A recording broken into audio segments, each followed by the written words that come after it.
আসসালামু আলাইকুম। এসএসসি 2026 পরীক্ষার্থী বন্ধুরা কেমন আছো সবাই? আশা করি আল্লাহর রহমতে সকলেই ভালো আছো। তো সবাই তো রসায়ন পড়ে, কিন্তু ভাই সহজ করে রসায়ন কয়জনই পড়ে?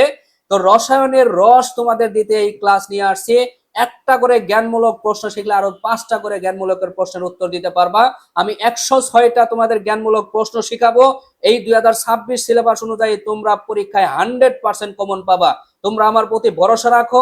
এই 106টা জ্ঞানমূলক প্রশ্ন যে তোমাদের শেখাবো, এখান থেকে 100% তুমি কমন পাইবাই। তো ধৈর্য সহকারে ক্লাসটা দেখো এবং খাতা কলম হাতে নিয়ে নাও, নোট করবা আমার সাথে সাথে, এবং আমার সাথে সাথে তোমরা মুখস্থ করে ফেলবা। ইনশাআল্লাহ তোমার কমন আসবেই, জ্ঞানমূলকে কোনো সমস্যা থাকবে না। এবং এমসিকিউ, এই জ্ঞানমূলকের থেকেও তুমি এমসিকিউ কমন পাবা। তো ধৈর্য সহকারে ক্লাসটা দেখো। দেখো প্রিয় শিক্ষার্থী বন্ধুরা, 1 নাম্বার যে প্রশ্নটা তোমাকে বলছে, অ্যালকিন কাকে বলে। তো আমাদের প্রথম যে আমরা প্রশ্ন শুরু করছি সেটা হচ্ছে জীবাশ্ম জ্বালানির অধ্যায় থেকে। এই অধ্যায়টা কিন্তু সবাই ভয় পায়, তোমরা সকলেই ভয় পাও। তো এই অধ্যায়ের ভিতরে কি আছে সেটা আগে দেখে নিব, আমরা বেসিক ক্লিয়ার করে ফেলবো এই জ্ঞানমূলকের পাশাপাশি। অ্যালকিন কাকে বলে বলছে। তো অ্যালকিন কোথায় থেকে আসছে তোমরা জানো? জীবাশ্ম জ্বালানি যে হাইড্রোকার্বন, হাইড্রোকার্বন কাকে বলে? হাইড্রোজেন এবং কার্বনের যৌগকে, এই যে হাইড্রোজেন এবং কার্বনের যৌগকে কি বলা হয়? হাইড্রোকার্বন বলা হয়। হাইড্রোকার্বন প্রধানত হচ্ছে 2 প্রকার। কত প্রকার? 2 প্রকার। এবং হাইড্রোকার্বন প্রধানত 2 প্রকার। কি কি? একটা হচ্ছে এলিফ্যাটিক হাইড্রোকার্বন, আর একটা হচ্ছে অ্যারোমেটিক হাইড্রোকার্বন। এলিফ্যাটিক হাইড্রোকার্বন আবার 2 প্রকার, একটা কি সম্পৃক্ত, আর একটা হচ্ছে অসম্পৃক্ত। আবার সম্পৃক্ত হাইড্রোকার্বন 3 প্রকার, একটা হচ্ছে অ্যালকেন, একটা হচ্ছে অ্যালকিন, এবং হচ্ছে অ্যালকাইন। এখন কথা হচ্ছে অ্যালকেন কোনটা? অ্যালকেন হচ্ছে কার্বন কার্বন যেটা একক বন্ধন থাকবে, কার্বন কার্বন একক বন্ধন থাকবে, সেটা হচ্ছে অ্যালকেন। এবং কার্বন কার্বন যেটা দ্বিবন্ধন থাকবে সেটা হচ্ছে অ্যালকিন।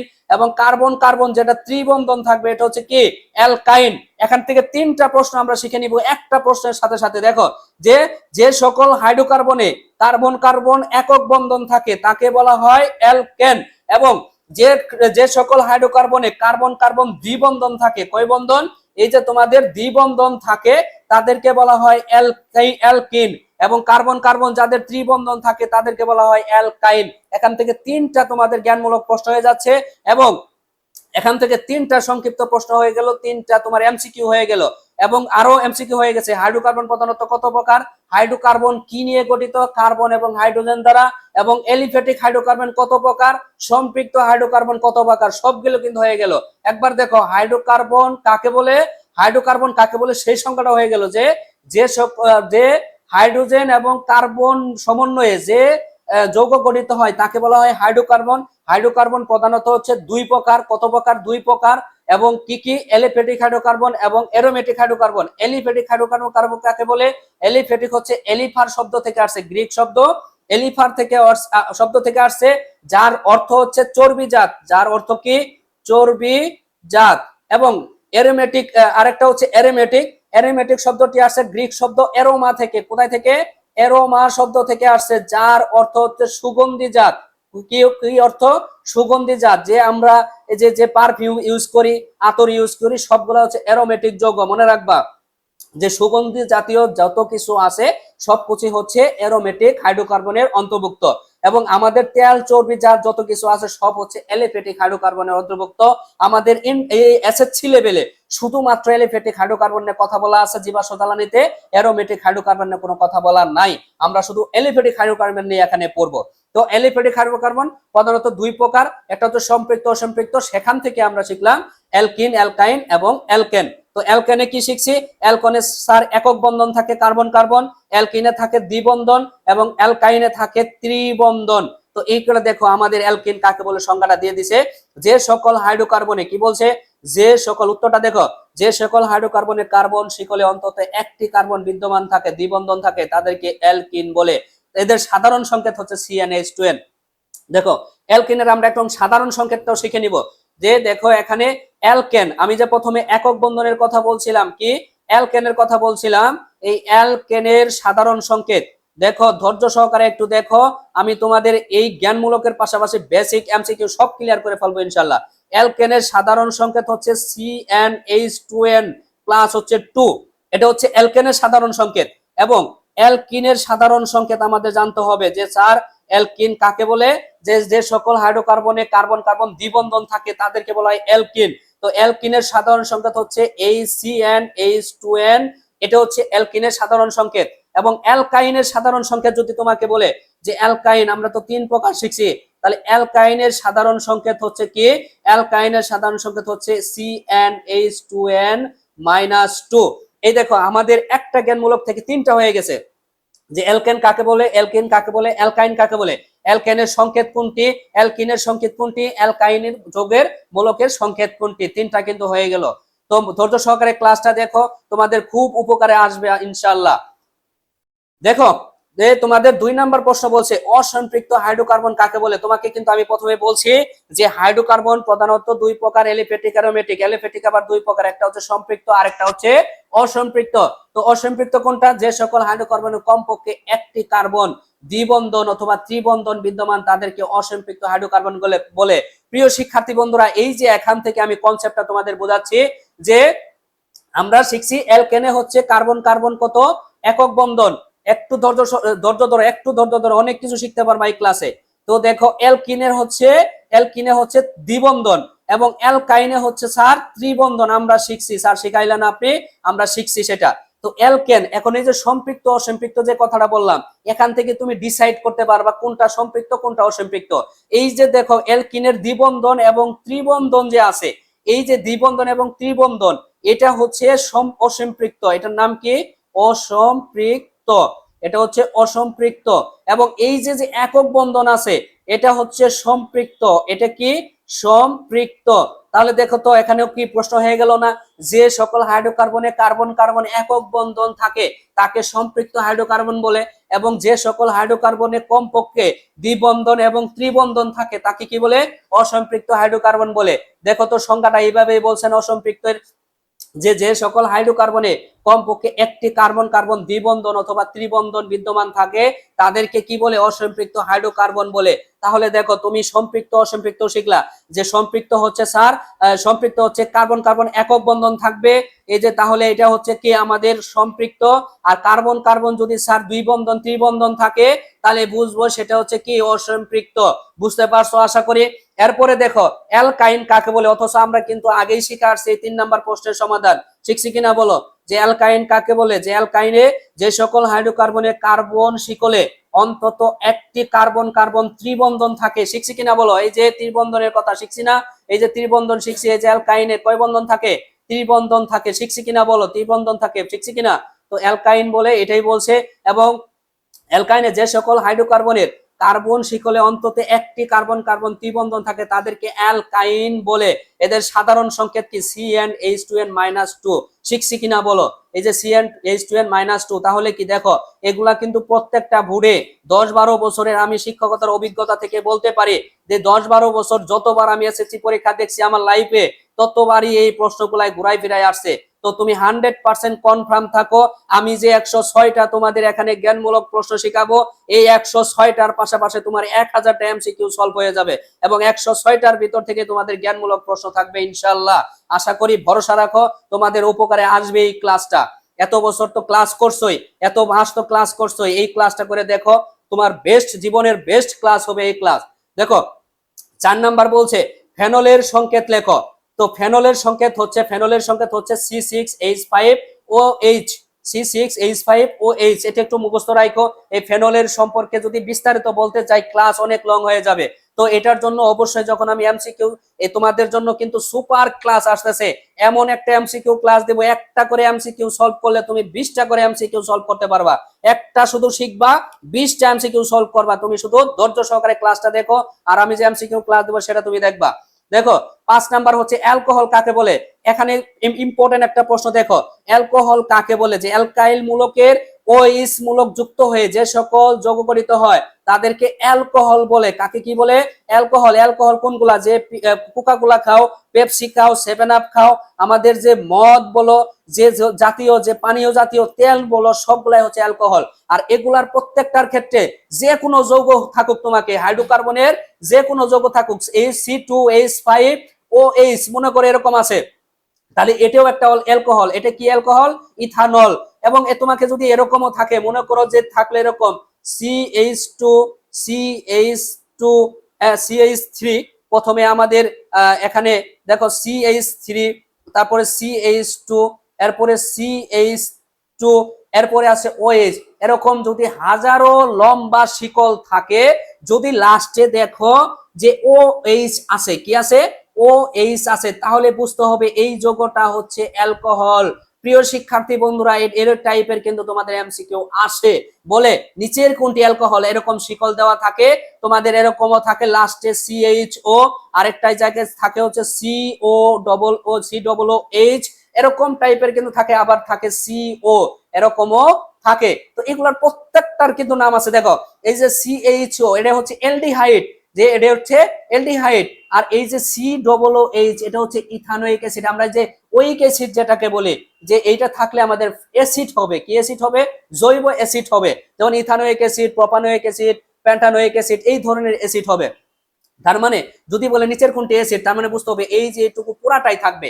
তো এই যে তোমার এইটুকু এরকম শিকল থাকবে, লাস্টে যায় যদি দেখি সি ডবল ও এইচ এইটা থাকে, তাহলে বুঝবো এটা হচ্ছে জৈব অ্যাসিড, কারণ এটাকে বিশ্লেষণ করলে পজিটিভ এবং নেগেটিভ মান পাওয়া যায়। যে দেখো এখানে সি ডবল ও এইচ, এটা হচ্ছে ফ্যাটি অ্যাসিড, এটাও মনে রাখবা, এটা হচ্ছে এলডিহাইড, সিএইচও, এটা হচ্ছে এলডিহাইড, এটা একটু মনে রাখবা। তারপরে দেখো জৈব 6 নাম্বার বলছে জৈব অ্যাসিড বা ফ্যাটি অ্যাসিড কি, যে আমি আগে কিন্তু শিখে ফেলছি অলরেডি, যে জৈব অ্যাসিড বা ফ্যাটি অ্যাসিড হচ্ছে যে সব যৌগে কার্বক্সিলিক গ্রুপ, এই যে C double O H carboxylic group বিদ্যমান থাকে, সেসব যৌগই হলো জৈব অ্যাসিড বা ফ্যাটি অ্যাসিড। এখানে তোমাকে যদি আরো 20টা বলে, যে এখানে মনে করো মনে করো 5, এরপরে দিচ্ছে হচ্ছে C5H11, তারপর হচ্ছে সি ডবল ও এইচ, এটাও কিন্তু একটা ফ্যাটি অ্যাসিড। তো এটা তোমরা অবশ্যই মনোযোগ সহকারে ক্লাসটা দেখো, তোমাদের আশা করি উপকারে আসবে। 7 নাম্বার প্রশ্ন তোমাকে বলছে ফরমালিন কি। আমরা কিন্তু ফরমালিনের সাথে পরিচিত, কারণ আমাদের এখন বাজারে যা কিছু আমরা খাই, মূলত ফল থেকে শুরু করে ম্যাক্সিমাম খাবারে এই ফরমালিন বিষ জাতীয় খাবার আছে। কারণ এই ফরমালিন জিনিসটা আসলে কোথায়, মৃতদেহ সংরক্ষণ করার জন্য ব্যবহার করা হয়, কিন্তু আমাদের এই ওষুধ উপায় ব্যবসায়ীগণ আমাদের এখন বিষ খাওয়াচ্ছে, কারণ ফলের ভিতরে দিচ্ছে। এই ফরমালিন কোথায়, ফরমালিনের দেখো ফরমালডিহাইডের যে এইচ, এই যে এটা ফরমালডিহাইডের সিএইচও 40%, কত পার্সেন্ট, 40% জলীয় দ্রবণী হলো ফরমালিন। এখন তোমাকে এমনও এমসিকিউ আসে যে ফরমালিনের কত পার্সেন্ট জলীয় থাকে, জলীয় দ্রবণ থাকে, সেটা হচ্ছে 40%। এবং তোমাকে ফরমালিন কি, জ্ঞানমূলক প্রশ্নটাও কিন্তু ইম্পর্টেন্ট। এবং ফরমালিন আসলে কিসে ব্যবহৃত হয়, আমি কিন্তু তোমাকে বলছি যে মৃত ব্যক্তির সংরক্ষণে দীর্ঘদিন যাবত, মনে করো যে আমাদের একজন প্রবাসী ভাই মারা গেছেন, 3 মাস পরে আমাদের বাংলাদেশে পাঠাবে, তাহলে 3 মাস সংরক্ষণ করার জন্য যে ভাবে রাখবে সেটা হচ্ছে ফরমালিন ইউজ করে রাখবে। এখন এই জিনিসটা আমাদের কোথায় দিচ্ছে, ফলে দিচ্ছে, যেটা খেলে আমরা আসলে স্বাস্থ্যহীনতার মধ্যে ভুগছি। দেখো 8 নাম্বারটা, তো রেকটিফাইড স্পিরিট কাকে বলে, উত্তর হবে 95.6% ইথানল। আমি কিন্তু ইথানলের সংকেত তোমারে শিখাইছি, কি বলতো, তোমাকে কিন্তু আমি ইথানলের সংকেতটা শিখাইছি, কি C2H5OH, এটা হচ্ছে ইথানলের সংকেত। এরকম আসতে পারে না তোমাকে যে ইথানলের সংকেতটা লেখো, তো ইথানলের সংকেতটা হচ্ছে এটা, এবং ইথানলের সংকেতটা এমসিকিউ আসতে পারে না, নিচের কোনটি অ্যালকোহল বা ইথানলের সংকেত, সেটা হবে C2H5OH। তাহলে এটা বলছে 95.6% ইথানল এবং 4.4% পানির সংকেতকে H2O, এই যে পানির মিশ্রণকে রেকটিফাইড স্পিরিট বলে। প্রিয় শিক্ষার্থী বন্ধুরা, আমি গ্যারান্টি দিয়ে বলতেছি, এই জীবনে যতগুলা তুমি ক্লাস করছো, সবচেয়ে বেস্ট ক্লাস এইটা হচ্ছে যাচ্ছে, তুমি 6 মাসে যা শিখো নাই, এই ক্লাসটা তুমি ধৈর্য সহকারে শিখো, দেখো ইনশাআল্লাহ মনোযোগ সহকারে দেখো, 6 মাসে যা না শিখছো এই একটা ক্লাসে তুমি তা শিখতে পারবা। একটু ধৈর্য সহকারে পুরো ক্লাসটা দেখো, অবশ্যই চ্যানেলটি সাবস্ক্রাইব করবা, বেশি বেশি কমেন্ট করবা, বন্ধুদের মাঝে বেশি বেশি শেয়ার করবা, এটাই তোমাদের কাছে আমার আশা। অবশ্যই ধৈর্য সহকারে ক্লাসটা দেখো। 9 নাম্বার প্রশ্ন তোমাকে বলছে গ্যাসোহল কি। দেখো গ্যাসোহল হলো এক প্রকার জ্বালানি যেখানে পেট্রোলের সাথে 10 থেকে 20% ইথানল মিশ্রিত থাকে। দেখো ইথানল মিশ্রিত থাকে, আমি কিন্তু ইথানলের সঙ্গে তোমায় শেখাইছি। 10 নাম্বার প্রশ্ন বলছে পলিমার কাকে বলে, খুব ইম্পর্টেন্ট, একই পদার্থের অসংখ্য অণু বা একাধিক পদার্থের অসংখ্য অণু পরস্পরের সাথে যুক্ত হয়ে যে বৃহৎ অণু উৎপন্ন করে তাকে পলিমার বলে। আচ্ছা, পলিমার জিনিসটা কি? এই পলিমার থেকে কিন্তু আমাদের পলিথিন, এই যে আমাদের বাজারে যে পলিথিন ইউজ করি আমরা, এই আমাদের যে বাজারের জিনিসপত্র ব্যবহারের জন্য পলিথিন, লাইলন জাতীয় যা কিছু ইউজ করি, প্লাস্টিক জাতীয় সবকিছু কিন্তু পলিমার থেকে তৈরি, মনে রাখো এগুলা। এখন মনোমার কাকে বলে? তো দেখো 11 নাম্বারটা, প্রিয় শিক্ষার্থী বন্ধুরা, এই পলিমার মনোমার নিয়ে গল্প করলে তোমাদের হিউজ পরিমাণ গল্প আছে। তো এমসিকিউর বেলায় আলোচনা করব, অবশ্যই সেই ক্লাসগুলো দেখবা। দেখো 11 নাম্বারটা, যে মনোমার কাকে বলে? যে পলিমারকরণ বিক্রিয়ায় বিক্রিয়কের অসংখ্য ক্ষুদ্র অণুর প্রত্যেকটি মনোমার বলে। আচ্ছা, আমি একটু আলোচনা করি। দেখো মনোমার জিনিসটা কি? মনে করো যে আমাদের n সংখ্যক মনোমার আছে, মনে করে কি যে CH2 CH2 CH2, মনে করো এটাই হচ্ছে আমার একটা পলিমারকরণের লম্বা শিকল। এই শিকলের এই যে প্রত্যেকটা CH2 CH2 CH2 স্যার, এটাই হচ্ছে আমাদের মনোমার। এটার নামগুলা কি? মনোমার। আশা করি তোমরা বুঝতে পারছো কিনা বলো? অবশ্যই বুঝতে পারছো, কারণ এইগুলাই হচ্ছে আমাদের কি মনোমার। তাহলে মনোমার বুঝতে পারছো? পলিমারকরণ বিক্রিয়ায় বিক্রিয়কের অসংখ্য ক্ষুদ্র অণুর প্রত্যেকটি মনোমার বলে। এই যে ক্ষুদ্র অণুগুলা, এই যে CH2 ক্ষুদ্র অণুগুলা, এগুলাই হচ্ছে আমাদের মনোমার। এখন 12 নাম্বার প্রশ্ন বলছে পলিমারকরণ কি? পলিমারকরণ কি? তা পলিমারকরণ কি হবে? যে উত্তর, একই পদার্থের অসংখ্য অণু বা একাধিক পদার্থের অসংখ্য অণু পরস্পরের সাথে যুক্ত হয়ে বৃহৎ অণু গঠন করে তাকে প্রক্রিয়াকে পলিমারকরণ বলে। দেখো আমি কিন্তু এখানে লিখে রাখছি যে কি বলছে, যে একাধিক পদার্থের অসংখ্য অণু, এই যে একাধিক পদার্থের অসংখ্য অণু, এই লম্বা, এটা বিশাল আকৃতির। দেখো তো একটা পিপিসি পাইপ কত বড় হয়, এরকম লম্বা যখন হতেই থাকবে, এটা হচ্ছে তোমার পলিমারকরণের বিক্রিয়া। এরকম এরকম কিন্তু তোমাদের সৃজনশীল আসবেই।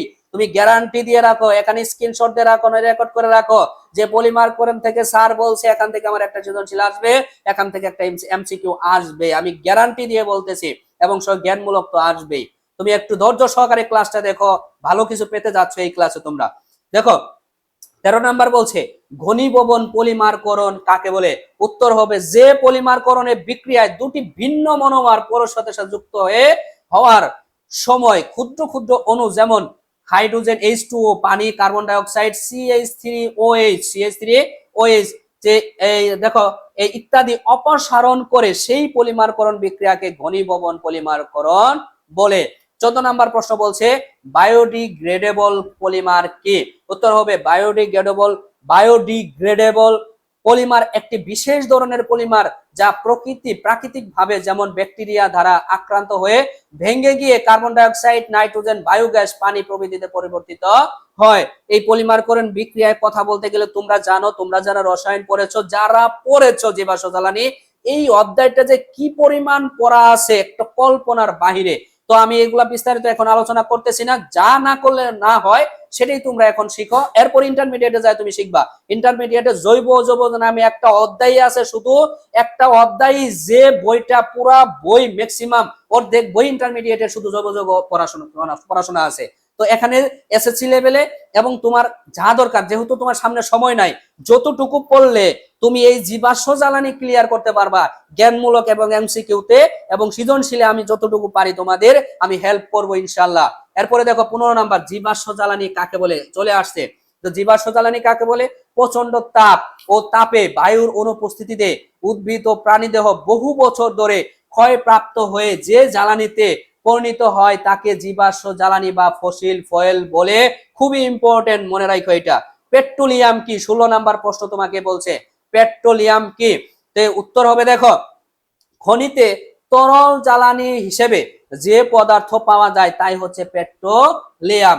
বলছো, বুঝতে পারছো? খনিতে তরল জ্বালানি হিসেবে যে পদার্থ পাওয়া যায় তাই হচ্ছে পেট্রোলিয়াম। দেখো 17 নাম্বার প্রশ্ন তোমাকে বলছে ন্যাপথা কাকে বলে। দেখো তোমাদের এই জীবাশ্ম জ্বালানির প্রথম থেকেই কিন্তু এই টাইপের কিছু প্রশ্ন আছে, এখান থেকে দুই একটা জিনিস, যেমন কেরোসিন, ন্যাপথা, এর স্ফুটনাঙ্ক কত, কোথায় ব্যবহার করা হয়, এর কার্বন সংখ্যা কত, ন্যাপথার কার্বন সংখ্যা কত, পেট্রোলিয়ামের কার্বন সংখ্যা কত, এর রাস্তার যে পিচের কার্বন সংখ্যা কত, এর স্ফুটনাঙ্ক কত, গলনাঙ্ক কত, এবং এখানে কার্বন সংখ্যা কত। এই প্রশ্নগুলো একটু ভাই ওই পেজটা একটু তোমরা ভালো করে পড়ে নিও, এতগুলা তো এখানে লেখা সম্ভব না। তো এই পেজটা পড়ে নিও, এখান থেকে একটা এমসিকিউ থাকবে। আমি একদম প্রশ্ন করে ফাঁস করে দিলাম তোমাদের। ওখানে ওই পেজ থেকে মানে জীবাশ্ম জ্বালানির অধ্যায়টা তুমি খুলবা, খোলার পরে পরের থেকেই যে তোমার এই যে ন্যাপথা, পেট্রোলিয়াম, কেরোসিন, পিচ, এই জাতীয় যে তোমাদের এখানে বলছে কার্বন সংখ্যা এত, স্ফুটনাঙ্ক কত, স্ফুটনাঙ্ক এত, এই টাইপের যে প্রশ্নগুলো আছে, এই টাইপের যে টপিকটা আছে, মনে হয় একটা পেজেই আছে। এই যে এই পেট্রোলিয়াম এবং অপরিশোধিত তেল মানে ক্রাউড অয়েল কি, এই জিনিসটা একটু ভালো করে তুমি এখনই তুমি ক্লাসটা দেখার সাথে সাথেই, তুমি ক্লাসটা দেখার পরেই তুমি প্রয়োজন হলে দেখে নাও, এটা শিখে নাও। তুমি এখান থেকে মনে করো প্রশ্ন পাস করছি, একটা এমসিকিউ থাকবে। এবং দেখো 18 নম্বরটা, হাইড্রোকার্বন কাকে বলে? তো হাইড্রোকার্বন আমি কিন্তু প্রথমে তোমার শিখাই আসছি কি, কার্বন ও হাইড্রোজেন দ্বারা গঠিত যৌগকে হাইড্রোকার্বন বলে। এবার আছে মুক্ত শিকল, হাইড্রোকার্বন কাকে বলে? মুক্ত শিকল, বদ্ধ শিকল, ওই যে সম্পৃক্ত অসম্পৃক্ত, এরপর আছে মুক্ত শিকল, বদ্ধ শিকল। একটা শিকল কিন্তু এইরকম ভাবে, যারা মনে করো যে এটার পড়াইতে গেলে মনে করো 2-2.5 ঘন্টা, 3 ঘন্টা, 4 ঘন্টা, 5 ঘন্টাও শেষ হবে না, এরকম হিউজ পরিমাণে এই অধ্যায় পড়া। তো 19 নাম্বার, মুক্ত শিকল হাইড্রোকার্বন কাকে বলে? যে সকল হাইড্রোকার্বনের কার্বন শিকলে কমপক্ষে 2টি প্রান্তীয় কার্বন পরমাণু থাকে তাদেরকে মুক্ত শিকল হাইড্রোকার্বন বলে।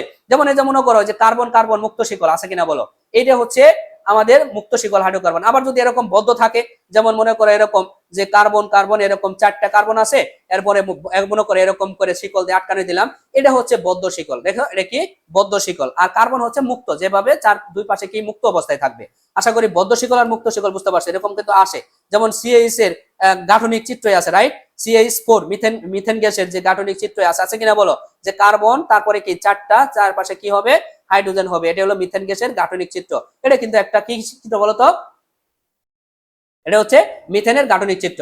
আচ্ছা, এরপর হচ্ছে অ্যারোমেটিক হাইড্রোকার্বন কাকে বলে? তোমার কিন্তু আমি প্রথমে শিখাইছি অ্যারোমেটিক হাইড্রোকার্বন কাকে বলে। যে হাইড্রোকার্বন যৌগগুলোতে সাধারণত 5, 6, 7 কার্বন সদস্যের সমতলীয় যৌগ এবং যাদের গঠনে একান্তর দ্বিবন্ধন অর্থাৎ পর্যায়ক্রমে কার্বন কার্বন একটি একক বন্ধন, তারপরে একটি দ্বিবন্ধন থাকে, তাদেরকে অ্যারোমেটিক হাইড্রোকার্বন বলে। অ্যারোমেটিক হাইড্রোকার্বন আসছে অ্যারোমা, গ্রিক শব্দ অ্যারোমা থেকে, যার অর্থ হচ্ছে সুগন্ধি জাত। 21 নম্বর প্রশ্ন হচ্ছে দেখো, এলিসাইক্লিক যৌগ কাকে বলে? যে বদ্ধ শিকল বিশিষ্ট এলিফ্যাটিক হাইড্রোকার্বনকে এলিসাইক্লিক যৌগ বলে। এখানে খুব সহজ, যে এলিফ্যাটিক হাইড্রোকার্বন দুই প্রকার, একটা হচ্ছে মুক্ত শিকল আর একটা বদ্ধ শিকল। আবার বদ্ধ শিকলের আরেকটা নাম আছে এলিসাইক্লিক যৌগ। কিছু যৌগ এলিসাইক্লিক যৌগ। তাহলে আমি এখানে বলবো যে এলিসাইক্লিক যৌগ এলিফ্যাটিক হাইড্রোকার্বনে, দেখো বদ্ধ শিকল বিশিষ্ট এলিফ্যাটিক হাইড্রোকার্বনে এলিসাইক্লিক যৌগ বলা হয়। যদি আমি এখানে ট্রাম আঁকায় তোমাদের চিত্র আঁকায় যদি বুঝাইতে পারতাম, আমার মনে হয় একটু শান্তি লাগতো। কিন্তু ভাই যেহেতু সময় কম আছে, আমি যতটুকু বোঝাচ্ছি তুমি বোঝার চেষ্টা করো, ইনশাআল্লাহ এখান থেকে কমন পাবা। দেখো 22 নম্বর, সমগোত্রীয় শ্রেণী কাকে বলে? খুব ইম্পর্টেন্ট প্রশ্নটা।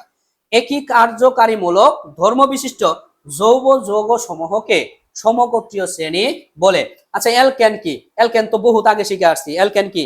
যে সকল হাইড্রোকার্বনে কার্বন শিকলে কার্বন কার্বন একক বন্ধন থাকে তাদেরকে অ্যালকেন বলে।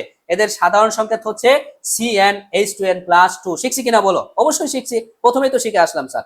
এরপরে 24 নম্বর প্রশ্ন, লাশ হাতেলিয়ারের নীতি লেখো।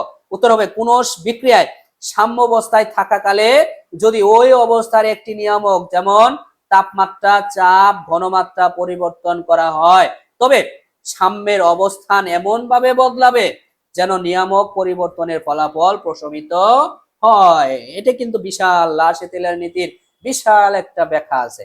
তো ব্যাখ্যাটাতে এখন দিতে পারতেছি না, এক্সট্রিমলি সরি তোমাদের কাছে। আমি পরবর্তীতে চেষ্টা করব কোন ক্লাসে এই লাশ হাতেলিয়ার নীতি ব্যাখ্যা করার জন্য। দেখো অলরেডি আমরা ওই জীবাশ্ম জ্বালানি অধ্যায় খতম করে ফেলছি। এর বাহিরে জ্ঞানমূলক প্রশ্ন আসবে না, যতগুলা শিখাইছি একদম খতম, একদম খতম, একদম মুখস্থ করে ফেলো, ইনশাল্লাহ সেগুলার ভিতর থেকেই আসবে। আচ্ছা, 25 নাম্বার প্রশ্ন বলছে, বিক্রিয়ায় সাম্যাবস্থা কাকে বলে? অলরেডি আমরা কনভার্ট হয়ে সপ্তম অধ্যায়ে চলে আসছি। দেখো বিক্রিয়ায় সাম্যাবস্থা কাকে বলে? তো উত্তর হবে উভয়মুখী বিক্রিয়ায়। আচ্ছা, উভয়মুখী বিক্রিয়া কোনটা? যে অবস্থায় উভয় বিক্রিয়ায় হার সমান হয়, অর্থাৎ বিক্রিয়ক উৎপাদের পরিমাণ ঘনমাত্রার কোনো পরিবর্তন হয় না, তাকে বিক্রিয়ার সাম্যাবস্থা বলে। প্রশ্ন নাম্বার 26 বলছে, জারক কাকে বলে? তো উত্তর হবে, জারণ বিজারণ বিক্রিয়ায় যে বিক্রিয়ক ইলেকট্রন গ্রহণ করে তাকে কি বলে? জারক বলে। তো জারণ এবং বিজারণ শিখছো, যে জারণ কি? যে ইলেকট্রন, দেখো জারক বলছে জারণ বিজারণ বিক্রিয়া, জারণ বিজারণ বিক্রিয়া, জারণ একজন ইলেকট্রন ত্যাগ করবে, আরেকজন কি করবে? ইলেকট্রন গ্রহণ করবে। যে জারণ বিজারণ বিক্রিয়ায় যে বিক্রিয়ক ইলেকট্রন গ্রহণ করে তাকে কি বলা হয়? জারক বলা হয়। কি বলা হয়? জারক। আচ্ছা, বিজারক কি? জারণ বিজারণ বিক্রিয়ায় যে বিক্রিয়ক ইলেকট্রন বর্জন করে তাই হচ্ছে কি? বিজারক। বর্জন করে তার নাম কি? বিজারক। প্রতিস্থাপন বিক্রিয়া কাকে বলে? প্রতিস্থাপন বুঝতেই পারতেছো, প্রতিস্থাপন হচ্ছে এই প্রতিস্থাপিত করা, মানে একজনকে সরায়ে অন্যজনকে প্রতিস্থাপন করতেছি, মানে একটা মৌলকে সরায়ে অন্য মৌল সেখানে বসাবো বা সে সক্রিয়তার হার অনুযায়ী সে বসবে, সেটা হচ্ছে প্রতিস্থাপিত হওয়া। যেমন যে বিক্রিয়ায় অধিক সক্রিয় মৌল বা যৌগমূলক অপর কোনো কম সক্রিয় মৌল বা যৌগমূলক প্রতিস্থাপন করে নতুন যৌগ উৎপন্ন হয় তাকে প্রতিস্থাপন বিক্রিয়া বলে। 29 নাম্বার, দ্বিবিযোজন। দ্বিবিয়োজন বা বিনিময় কাকে বলে? বিনিময় কাকে বলে? যে বিক্রিয়ায় দুটি যৌগ পরস্পরের মধ্যে তাদের উপাদানমূলক বা পরমাণু বিনিময় করে দুটি নতুন যৌগ উৎপন্ন করে তাকে দ্বিবিয়োজন বিনিময় বলে। এখন প্রশ্ন হচ্ছে 30 নাম্বার, দহন কাকে বলে? দহন মানে মনে রাখবা, দহন মানে আগুনে পোড়ানো, আর আগুনে পোড়ানো সাহায্য করে অক্সিজেন। বুঝতে পারছো? তো দেখো, কোন মৌল বা যৌগকে বাতাসের অক্সিজেনের উপস্থিতিতে, যে তোমাকে বলে যে নিচের কোনটির উপস্থিতি ছাড়া আগুন জ্বলে না বা আগুন ধরে না বা আগুন জ্বলবে না, উত্তর কি? অক্সিজেন। এই অক্সিজেন ছাড়া কিন্তু আগুন জ্বলে না। তাহলে আমরা বলতে পারে নিচের কোনটি আগুন জ্বালাতে সাহায্য করে? তাও হবে কি? অক্সিজেন। তো এখানে বুঝলা যে আগুন জ্বালাইতে সাহায্য করে অক্সিজেন। বুঝতে পারছো? কোন ওই যে বলো না তুমি আমার অক্সিজেন, আসলে অক্সিজেন জিনিসটা কি? গার্লফ্রেন্ডের যে তুমি বলো তুমি আমার অক্সিজেন, আবার গার্লফ্রেন্ড বলে বয়ফ্রেন্ডের তুমি আমার অক্সিজেন, কিন্তু 2 দিন পরে ঠিকই কিন্তু আগুন জ্বালায়, রাইট? তো অক্সিজেন যা আগুন জ্বালায় এটা তো তুমি মানছো নাকি? তো এখানে দেখো যে উত্তর, কোন মৌল বা যৌগকে বাতাসের অক্সিজেনের উপস্থিতিতে পুড়িয়ে তার উপাদান মৌলের অক্সাইডে পরিণত করার প্রক্রিয়াকে বলা হয় কি? দহন বিক্রিয়া। জীবনকে তছনছ করার প্রক্রিয়াকে বলা হয় গার্লফ্রেন্ডের অক্সিজেন। 31 নাম্বার প্রশ্ন বলছে, দেখো দর্শক আয়ন কাকে বলে? যে সকল আয়ন বিক্রিয়ার মাধ্যমে উপস্থিত থাকে কিন্তু বিক্রিয়ায় অংশগ্রহণ করে না। মানে কি বলছে? বিক্রিয়ার মাধ্যমে উপস্থিত থাকে আয়ন, বিক্রিয়ার মাধ্যমে উপস্থিত থাকে কিন্তু বিক্রিয়ায় অংশগ্রহণ করে না, তাদেরকে দর্শক আয়ন বা স্পেকটেটর আয়ন বলে। 32 নম্বর বলছে অদক্ষেপ কি? যে অদক্ষেপ বিক্রিয়া কাকে বলে? যে বিক্রিয়ায় উৎপন্ন যৌগের কোনটি অদ্রবণীয় হিসেবে পাত্রের তলানিতে জমা হয় তাকে অদক্ষেপণ বিক্রিয়া বলে। আমি সহজ ভাষায় তোমাদের একবার খাওয়াই দেই। সেটা হচ্ছে, মনে করো একটা পাত্র নিছো বা একটা গ্লাস নিছো, গ্লাসের ভিতরে চিনি দিছো অথবা বালি দিছো। এই বালি এই নিচে যায় কিন্তু জমা হবে, এই পাত্রের নিচে অদ্রবণীয় বালি, কিন্তু এটি কি হবে না? প্রথম অবস্থায় কয়েক মিনিট, কয়েক ঘন্টা কিন্তু তোমার বালি কিন্তু নিচে জমা হবে, এই চিনি কিন্তু নিচে জমা হবে। এই যে জমা হলো পাত্রের তলানিতে, এটাই হচ্ছে অধিক্ষেপণ। তুমি এইভাবে মনে রাখবা যে স্যার বলছে যে কোনো পাত্রের তলায় যদি আমরা কোনো বিক্রিয়ায় উৎপন্ন যৌগের কোনোটি যদি, মনে করো দুইটা করছি, সেটা কি কি বলতো? আমরা চিনি দিলাম, মনে করো চিনির সংকেত কিন্তু জানো কি? ফ্রুক্টোজের যে C12H22O11, শিখছি কিনা বলো? স্যার এটা কোথায় শিখছি? ওই যে পাকা আম খেতে মিষ্টি কেন, এটার বেলা শিখছিলাম। এটা হলো ফ্রুক্টোজ, রাইট? C12H22O11। তো এর সাথে আমি যদি পানি যোগ করি, কি যোগ করলাম? পানি যোগ করলে পানিটা পানি থাকবে। এই যে ফ্রুক্টোজ চিনিটা, এটা কি পাত্রের নিচে তলানিতে কি অদ্রবণীয় অবস্থায় থাকবে, জমা থাকবে। এটাই হচ্ছে অদক্ষেপণ, অদক্ষেপ। আর অদক্ষেপণ বিক্রিয়া এইভাবেই সংজ্ঞাটা দিবা যে যে বিক্রিয়ায় উৎপন্ন যৌগের কোনটি অদ্রবণীয় হিসেবে পাত্রে তলানিতে জমা হয় তাকে অদক্ষেপণ বিক্রিয়া বলে। আশা করি তোমরা অদক্ষেপণ বুঝতে পারছো। আরো কিন্তু বিস্তারিত আছে, আমি এই জ্ঞানমূলক প্রশ্নে আসলে এটা আলোচনা করতে পারলাম না। 33 নাম্বার প্রশ্ন তোমাকে বলছে পানি যোজন বিক্রিয়া কি? আচ্ছা, এর ভিতরেই কিন্তু বলে দিছে না পানি যোজন কি, পানি কি যোগ করতে বলছে, তাই না? যোজন বলছে, যোজন বিয়োজন শিখছো না গণিতে? যোজন বিয়োজন, যোজন মানে কি? যোগ করা, আর বিয়োজন মানে কি? বিয়োগ করা, তাই না? তা বিয়োজন মানে আলাদা করে দেওয়া, আর যোজন মানে কি? যোগ করা, মানে গার্লফ্রেন্ড আর বয়ফ্রেন্ডের যোগ করে দেওয়া। মানে পানি হচ্ছে পানি আর অন্য একটা মৌলকে তুমি কি করবা? যোগ করবা। মনে করো গার্লফ্রেন্ড আর বয়ফ্রেন্ডের যোগ করা হচ্ছে পানি যোজন, এটা মনে রাখো। যে উত্তর হচ্ছে আয়নিক যৌগের ক্যালাস গঠনের সময় একাধিক সংখ্যক পানির অণুর সাথে আয়নিক যৌগের যুক্ত হওয়ার প্রক্রিয়াকে পানি যোজন যৌগ বলে। 34 নম্বর আবার বলছে ক্যালাস পানি। এই যে ক্যালাস যে শিখলা, এই ক্যালাস পানি কাকে বলে দেখি? আয়নিক যৌগের ক্যালাস গঠনের সময় যুক্ত পানিকে ক্যালাস গঠন বলে। মানে আয়নিক যৌগ কি? ইলেকট্রন আদান প্রদানের মাধ্যমে যে যৌগ গঠিত হয় তাকে আয়নিক যৌগ বলে। এই আয়নিক যৌগের যে ইলেকট্রন যে আদান প্রদান করবা তুমি, এই সময় যে পানিকে যে ব্যবহার করবা, ওই সময় যুক্ত পানিকে, এই যে 5 অণু পানি আছে কিনা বলো? যে 7 অণু পানি যে যুক্ত হয়, আবার দেখা যাচ্ছে সাদা বর্ণ রূপ দেন, লাল বর্ণ, নীল বর্ণ, এই যে রূপ হয়, এগুলাকে বলা হয় কি কেলাস পানি। এই পানি যুক্ত হইলো সেটাকে কেলাস পানি বলা হয়। বুঝতে পারছো? এরপরে 35 নম্বর, সমানুকরণ বিক্রিয়া কাকে বলে? সমানুকরণ বিক্রিয়া কাকে বলে? যে বিক্রিয়ায় কোন পদার্থের একটি অণুর ভিতরের পরমাণুগুলোর অভ্যন্তরীণ গঠন পরিবর্তিত হয়ে নতুন একটি অণু সৃষ্টি করে, কিন্তু উপাদান মৌলসমূহের সংখ্যার কোনো পরিবর্তন হয় না, অর্থাৎ এক সমাণু থেকে অপর একটি সমাণু তৈরি হয়, সেই বিক্রিয়াকে সমানুকরণ বিক্রিয়া বলে। সমানুকরণ বিক্রিয়া বলে, এটা তুমি মুখস্থ করে নাও। এরপরে হচ্ছে এটার কিন্তু আলোচনা আছে, বিক্রিয়ার হার কি? একক সময়ে যে পরিমাণ বিক্রিয়ক উৎপাদে পরিণত হয় তাকে কি বলে? বিক্রিয়ার হার বলে। এটা কিন্তু ম্যাথও আছে, এখানে কিন্তু প্রবলেম সলভ করতে হয়, অনেক অঙ্ক করতে হয়। এরপর হচ্ছে ভৌত পরিবর্তন কাকে বলে? আচ্ছা, ভৌত মানে কি? বাহ্যিকভাবে পরিবর্তন না? তাহলে ভৌত পরিবর্তন কি? যে পরিবর্তনের ফলে পদার্থের শুধু বাহ্যিক আকার বা অবস্থার পরিবর্তন হয়, কিন্তু নতুন কোনো পদার্থে পরিণত হয় না, তাকে ভৌত পরিবর্তন বলে। মানে কি বলছে এখানে? শুধু বাহ্যিক পরিবর্তন হবে, এখানে ভিতরে কোনো পরিবর্তন হবে না। তাহলে এটা হচ্ছে আমাদের কি পরিবর্তন? ভৌত পরিবর্তন। আচ্ছা, এরপর হচ্ছে রাসায়নিক পরিবর্তন কাকে বলে? বাহ্যিক তাপ, চাপ কিংবা অন্য পদার্থের সংস্পর্শে কোনো পদার্থকে আনলে যদি এটি সম্পূর্ণ ভিন্নধর্মী পদার্থে পরিণত হয়, তাহলে এই ধরনের পরিবর্তনকে রাসায়নিক পরিবর্তন বলে। দেখো তুমি, হাইড্রোজেন গ্যাস আর অক্সিজেন গ্যাস দুইটা বিক্রিয়া করলে কি উৎপন্ন হয়? পানি উৎপন্ন হয় না? হয় কিনা বলো? হাইড্রোজেন গ্যাস আর অক্সিজেন উৎপন্ন বিক্রিয়া করলে পানি উৎপন্ন হয়। দেখো তো, ছিল দুটা গ্যাস, এটাও গ্যাস হয়েছে কিন্তু কত তরল অবস্থায়, সেটা কি? পানি। তাহলে নতুন কিছু উৎপন্ন হয়েছে কিনা বলো? হয়েছে অবশ্যই। আবার কার্বন আর হাইড্রোজেন যদি যোগ করো তাহলে আবার মিথেন গ্যাস উৎপন্ন হয়, হয় কিনা বলো? তাহলে নতুন যৌগ উৎপন্ন হয়েছে। আবার কার্বন আর অক্সিজেন যদি যোগ করো, কার্বন আর অক্সিজেন, তাহলে কার্বন ডাই অক্সাইড গ্যাস উৎপন্ন হয়, হয়েছে কিনা? তো এখানে বিষয়টা হচ্ছে যে রাসায়নিক পরিবর্তন এরা কি হবে? বাহ্যিক তাপ, চাপ কিংবা অন্য পদার্থের সংস্পর্শে কোনো পদার্থকে আনলে যদি এটি সম্পূর্ণ ভিন্নধর্মী পদার্থ পরিণত হয়। দেখো তো, ছিল কার্বন আর অক্সিজেন, হয়ে গেছে কার্বন ডাই অক্সাইড, তাহলে ভিন্নধর্মী হয়েছে কিনা বলো? আবার এই যে ছিল হাইড্রোজেন, ছিল কি? এই যে হাইড্রোজেন গ্যাস, আবার ছিল অক্সিজেন গ্যাস, হয়ে গেল পানি, তাহলে কি ভিন্নধর্মী হয়েছে? অবশ্যই হয়েছে। তাহলে এই যে ভিন্নধর্মী পদার্থে পরিণত হলো, এই ধরনের পরিবর্তনকে রাসায়নিক পরিবর্তন বলে। আচ্ছা, এখন আবার প্রশ্ন বলছে একমুখী বিক্রিয়া কাকে বলে? তোমরা জানো বিক্রিয়া ইয়ার দিকে দিক অনুসারে কত প্রকার? 2 প্রকার। আর তাপ অনুসারেও কিন্তু 2 প্রকার, তাপ উৎপাদী আর তাপ হারি বিক্রিয়া। আবার রেডক্স বিক্রিয়াও কিন্তু আছে, নন রেডক্স বিক্রিয়া, মানে ইলেকট্রনের স্থানান্তরের ভিতরেও কিন্তু 2 প্রকার। এখান থেকে আমি একটু বলে নেই, যেহেতু তোমরা এখানে আলোচনা চলে আসছে, এইরকম আসতে পারে যে দিক অনুসারে হচ্ছে 2 প্রকার, আবার তাপ অনুসারেও 2 প্রকার, এবং ইলেকট্রনের স্থানান্তরের ভিত্তিতেও কত প্রকার? 2 প্রকার। একটা হচ্ছে কি 2 প্রকার যে দিক অনুসারে, সেটা হচ্ছে একমুখী, কি? একমুখী। আবার আরেকটা আছে দ্বিমুখী।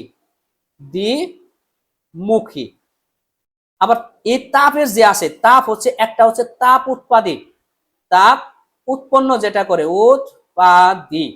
আর আরেকটা আছে তাপ হারি, কি? তাপ হারে। আচ্ছা, এরপরে ইলেকট্রনের স্থানান্তরের ভিত্তিতে ওই যে জারণ বিজারণ শিখলা না, যে রেডক্স হচ্ছে রেডক্স, এটা হচ্ছে জারণ। আর অক্সিডেশন, রেড হচ্ছে, দেখো জারণ আর অক্সিডেশন মিলে রেডক্স শব্দটি আসছে। তো এখানে রেডক্স আর একটা হচ্ছে নন রেডক্স। এটা হচ্ছে নন রেডক্স, মানে কি? রেডক্স হচ্ছে ইলেকট্রনের স্থানান্তর হয়, আর নন রেডক্স হচ্ছে ইলেকট্রনের স্থানান্তর হয় না। তাহলে দেখো, এখান থেকে কিন্তু এমসিকিউ আসবে, তোমাকে, তুমি গ্যারান্টি থাকো এমসিকিউ দিবে এখান থেকে। কি? যে বিক্রিয়ার, রাসায়নিক বিক্রিয়ার দিক অনুসারে কত প্রকার, রাসায়নিক বিক্রিয়ার তাপ অনুসারে কত প্রকার, ইলেকট্রনের স্থানান্তরের ভিত্তিতে কত প্রকার। বুঝতে পারছো? এবং এগুলোর প্রত্যেকটা কিন্তু সংজ্ঞা আছে, যে একমুখী বিক্রিয়া কাকে বলে, আমি কিন্তু সংজ্ঞা তোমার লিখে রাখছি। কি? এখন এখান থেকে সবগুলো সংজ্ঞা সলভ করবো। দেখো, যে একমুখী বিক্রিয়া কাকে বলে? যে রাসায়নিক বিক্রিয়ায় বিক্রিয়ক পদার্থগুলো উৎপাদে পরিণত হয়, কিন্তু উৎপাদ পদার্থগুলো পুনরায় বিক্রিয়কে পরিণত হয় না, তাকে একমুখী বিক্রিয়া বলে। এখন স্যার, উৎপাদ কোনটা আর বিক্রিয়ক কোনটা, এটা তো বুঝতে হবে। বিক্রিয়ক হচ্ছে, মনে করো তুমি খিচুড়ি রান্না করবা, খিচুড়ি রান্না করার জন্য যাবতীয় মুরগি, ডাউল, চাউল, তোমার যা সহজ মশলা লাগবে সব তুমি এখানে দিছ। দেওয়ার পরে যতগুলা লাগবে, মনে করো ভিআইপি ভাবে পোলাও চাউল টাউল দিয়ে কি করছো? খিচুড়ি রান্না শুরু করলা। রান্না করার পর তুমি যে খিচুড়িটা পাইবা, মনে করো এই যে খিচুড়ি, খিচুড়ি কি পাইলা, সব কিছু দেওয়ার পরে কি পাইছো, খিচুড়ি পাইছো চাল ডাল দেওয়ার পরে। এই যে খিচুড়ি যে তুমি উৎপন্ন করলা এটা হচ্ছে উৎপাদ, আর এইগুলা যে এই পাশে যে বাম পাশে যতগুলা আইটেম দিছো সব হচ্ছে বিক্রিয়ক। এই বুঝতে পারছো যে আমি যতগুলো আইটেম দিব সব হচ্ছে বিক্রিয়ক, আর আমি শেষে যে পাবো সেটা হচ্ছে উৎপাদ। মনে করো আমি এখানে কি করলাম, যে সোডিয়াম ক্লোরাইড, সোডিয়াম ক্লোরাইড এবং পানি যুক্ত করলাম, পানি বিক্রিয়া করলাম। তাহলে এখন স্যার কি হবে, এখানেও যে উৎপন্ন হবে সেটা হচ্ছে সোডিয়াম হাইড্রোক্সাইড এবং হচ্ছে হাইড্রোক্লোরিক অ্যাসিড উৎপন্ন হবে। স্যার এইটা আবার কেমনে করলেন, তো এটা তো আমি পারি না। অবশ্যই তুমি পারো যদি শিখে থাকো, পড়ে থাকো। যে আমরা জানি সোডিয়াম একটা ইলেকট্রন ত্যাগ করে, ক্লোরিন হচ্ছে একটা ইলেকট্রন গ্রহণ করে। আবার হাইড্রোজেনকে, এই পানিকে যদি আমি বিশ্লেষণ করি তাহলে কি কি পাই বলতো, হাইড্রোজেন প্লাস আয়ন পাই এবং ওই হাইড্রোক্সিল মাইনাস আয়ন পাই, পাই কিনা, ওএইচ মাইনাস আয়ন পাই। তো এখানে সহজ হিসাব যে স্যার যখন বিক্রিয়া করবে তখন তো এই যে গার্লফ্রেন্ড তো বয়ফ্রেন্ডের দিকে আকর্ষণ করবে, তো বয়ফ্রেন্ড তো আর বয়ফ্রেন্ডের দিকে আকর্ষণ করবে না, এখানে ছেলে ছেলে বা মেয়ে মেয়ে তো আকর্ষণ করবে না। এখন ছেলে অবশ্যই মেয়ের দিকে আকর্ষণ করবে, বা নেগেটিভ বা পজিটিভ এর আকর্ষণ যে করে এটা তো আমরা জানি। তো পজিটিভ আর পজিটিভ তো আকর্ষণ করবে না, বিকর্ষণ করবে সেখানে। তো এখানে দেখো যে সোডিয়াম আছে প্লাস, ধরবে কাকে, এই যে পানির ওএইচ কে ধরবে, ধরবে কিনা বলো, এই যে সোডিয়াম ধরলো ওএইচ কে, এই যে সোডিয়াম ওএইচ, ওএইচ হয়েছে কিনা বলো তো, হয়েছে কিনা, আমি লিখে দিলাম। এখন আবার এই যে ক্লোরিন মাইনাস, ক্লোরিন মাইনাস এখানে আছে কি হাইড্রোজেন প্লাস আছে কিনা বলো। তো হাইড্রোজেন যেহেতু প্লাস আছে তাহলে আমি এখানে হাইড্রোজেন কি ধরবে, ক্লোরিনকে ধরবে। এই যে আমার এই সিএল হাইড্রোক্লোরিক অ্যাসিড উৎপন্ন হইলো, এখান থেকে এটা বিক্রিয়া হয়ে কি সোডিয়াম হাইড্রোক্সাইড উৎপন্ন হইলো, হইলো কিনা বলো। এই যে এখানে মূল যে অর্থটা, এই যে আমার যে এখানে উৎপন্ন যা হইলো, এখানে যে উৎপন্ন গুলা হয়েছে সেটা হচ্ছে উৎপাদ। আর এই যে বাম পাশে সোডিয়াম ক্লোরাইড আর হাইড্রোজেন H2O, এই যে তীর চিহ্ন এরো চিহ্ন যে আছে, এরো চিহ্নের বাম পাশে যা আছে সেটা হচ্ছে বিক্রিয়ক, আর ডান পাশে যা আছে সেটা হচ্ছে উৎপাদ। এখন কথা হচ্ছে এই যেহেতু এই আলোচনা কোথা থেকে আসছে, একমুখী এবং দ্বিমুখী থেকে আসছে। একমুখী বিক্রিয়া কাকে বলে, যে বিক্রিয়ায় বিক্রিয়ক থেকে শুধুমাত্র উৎপাদ উৎপন্ন হয় কিন্তু উৎপাদ থেকে বিক্রিয়কে যাওয়া যায় না, তাকে একমুখী বিক্রিয়া বলে। তাহলে স্যার দ্বিমুখী বিক্রিয়া কাকে বলে, যে বিক্রিয়ায় বিক্রিয়ক থেকে উৎপাদে যাওয়া যায়, আবার এই বিক্রিয়ক থেকে এই উৎপাদ থেকে আবার বিক্রিয়কে ফিরে আসা যায়, তাকে কি বলা হয়, তাকে উভয়মুখী বিক্রিয়া বলা হয়। দেখো আমি একটু আগে লিখছিলাম যে হাইড্রোজেন কি, হাইড্রোজেন এবং হচ্ছে আয়োডিন, এই দুটা যদি বিক্রিয়া করো তাহলে হাইড্রোজেন আয়োডাইড উৎপন্ন হয়। আবার এটাকেই তুমি যদি ভাঙ্গো, এই যে হাইড্রোজেন আয়োডাইডকে যদি তুমি ভাঙ্গো তাহলে বিশ্লেষণ করো তাহলে হাইড্রোজেন এবং কি পাবা, আয়োডিন পাবা। এটা হচ্ছে উভয়মুখী বিক্রিয়ার একটা উদাহরণ, মনে রাখো। তোমাকে আসে উভয়মুখী বিক্রিয়া বলতে কি বোঝো, ব্যাখ্যা করো, খ নাম্বার প্রশ্ন আসে।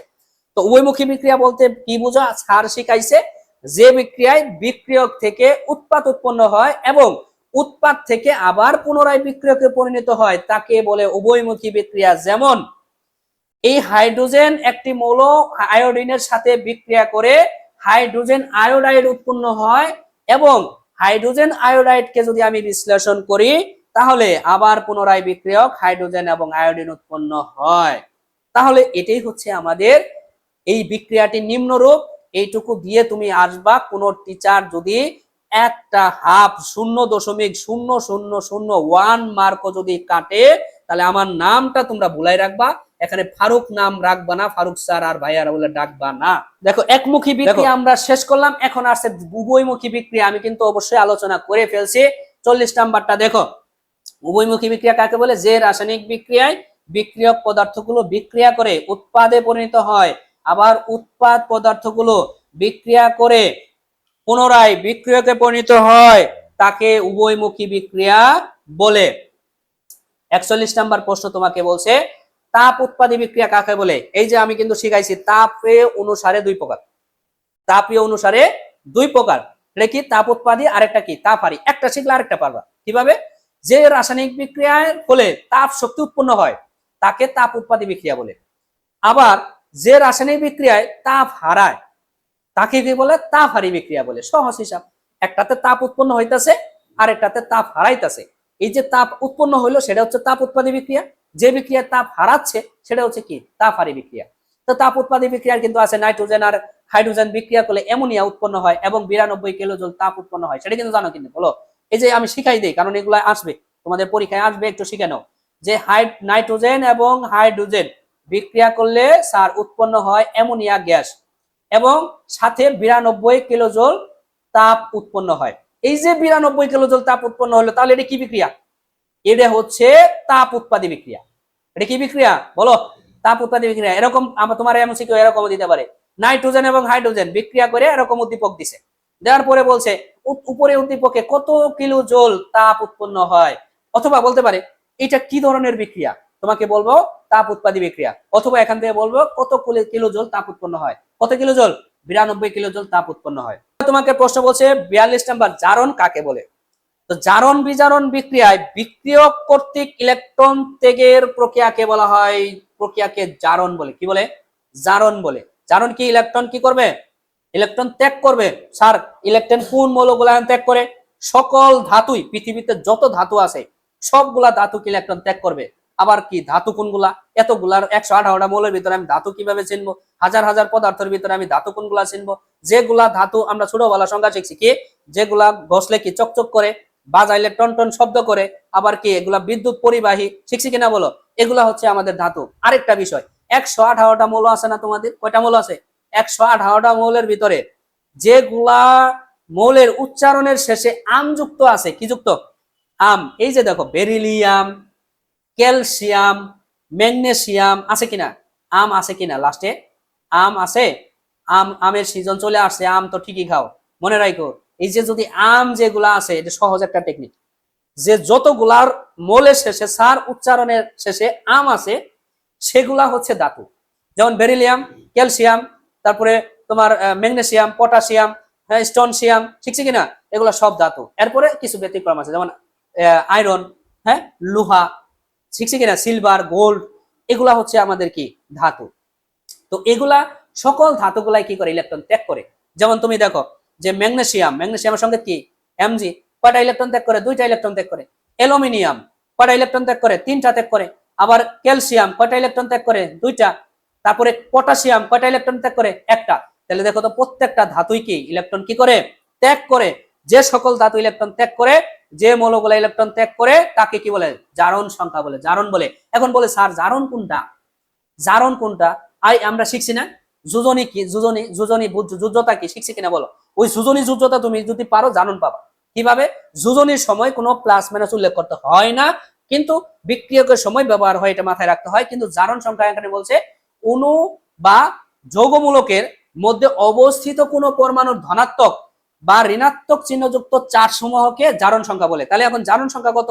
এখন তোমার প্রশ্ন আসতে পারে, স্যার জারণ সংখ্যা কিভাবে বের করবো?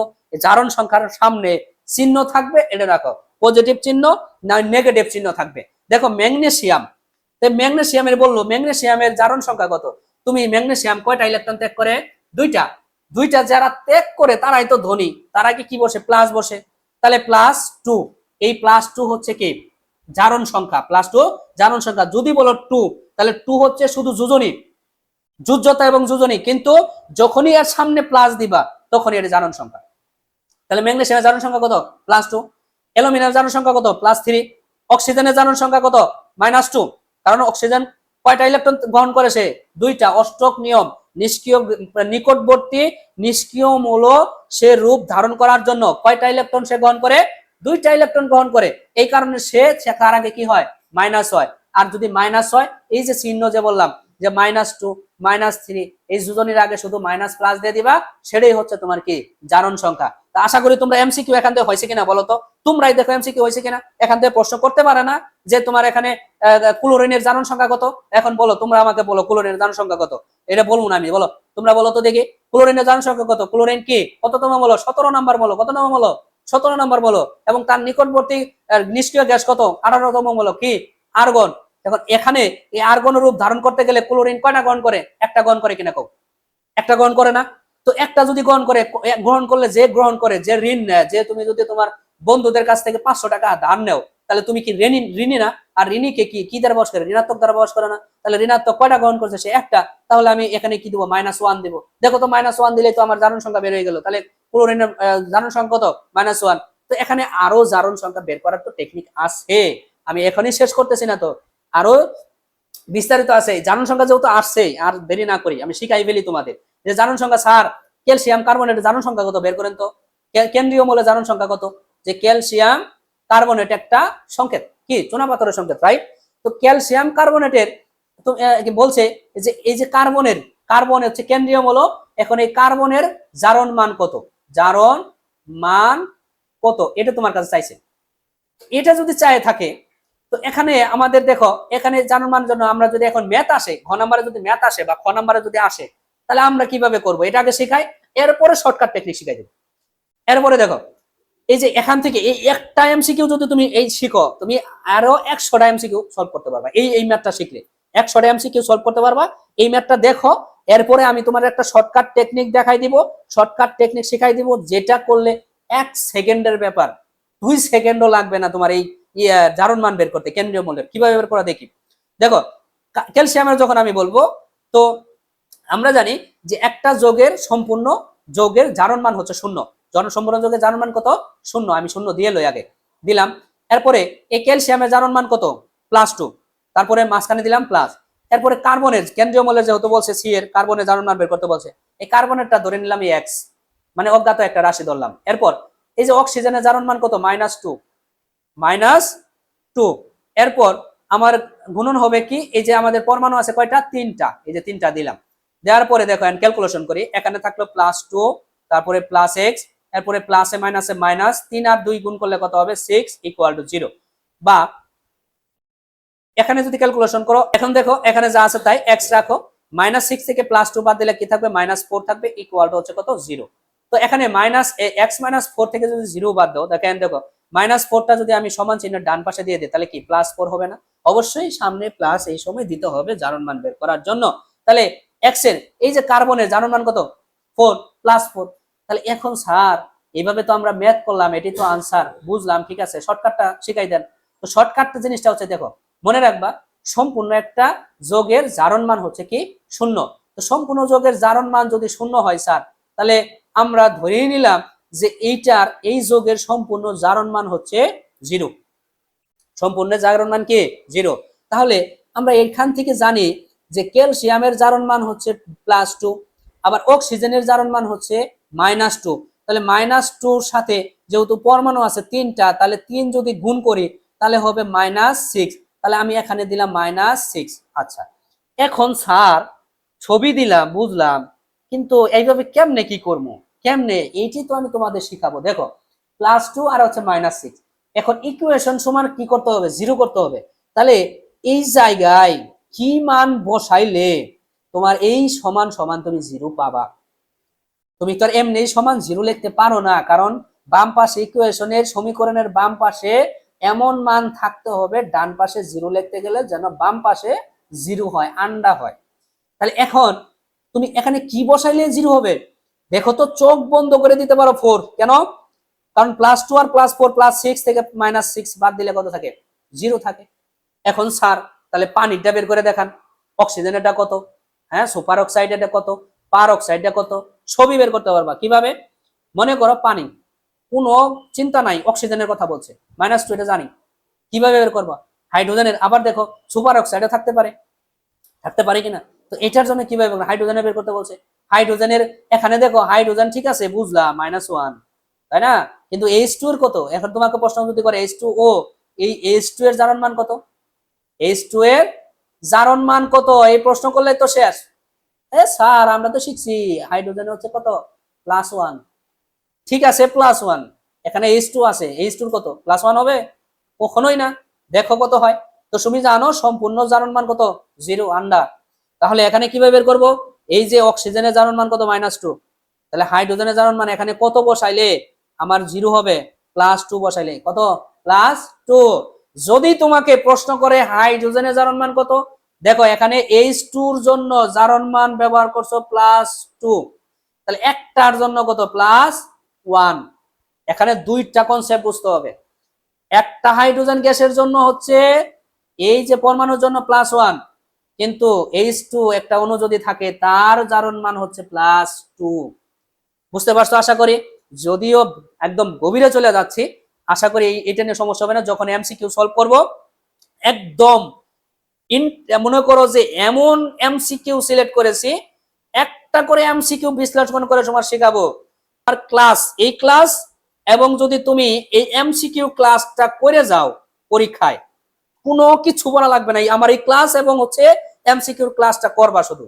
তুমি একদম আত্মবিশ্বাসের সাথে 100% মার্ক, 100% তোমার লেখা পরীক্ষার প্রশ্ন তুমি সলভ করে আসতে পারবা, 100% লেখা কমপ্লিট করে আসতে পারবা, সম্পূর্ণ ফুল আনসার করে আসতে পারবা।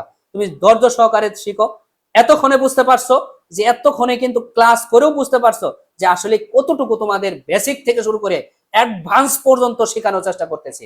যতটুকু যতটুকু দিলে এই সময়ের মধ্যে তুমি প্রিপারেশন রিভাইজ দিতে পারবা, কনসেপ্টগুলা বুঝে যে পরীক্ষায় ভালো একটা রেজাল্ট নিয়ে আসতে পারবা, ভালোভাবে পরীক্ষা দিতে পারবা, সেইগুলাই কিন্তু আমি আলোচনা করতেছি। এই যে আমি আলোচনা করতেছি সবগুলা ইম্পর্টেন্ট কিনা তোমরাই বলো, কমেন্টে বলো তো ইম্পর্টেন্ট কিনা। এইটুকু কি আশা করতে পারে না? তোমরা কমেন্টে বলো যে ইম্পর্টেন্ট কিনা, এবং বন্ধুদের মাঝে শেয়ার দাও। তুমি যেমন শিখতেছো তোমার বন্ধুদেরও বলো এই ক্লাসটা দেখে যেন কিছু শিখতে পারে। এরপরে দেখো জারণ সংখ্যা কাকে বলে শিখে ফেলছি অলরেডি, রাইট? এখন অ্যাভোগাড্রো সংখ্যা কাকে বলে চলে আসছে।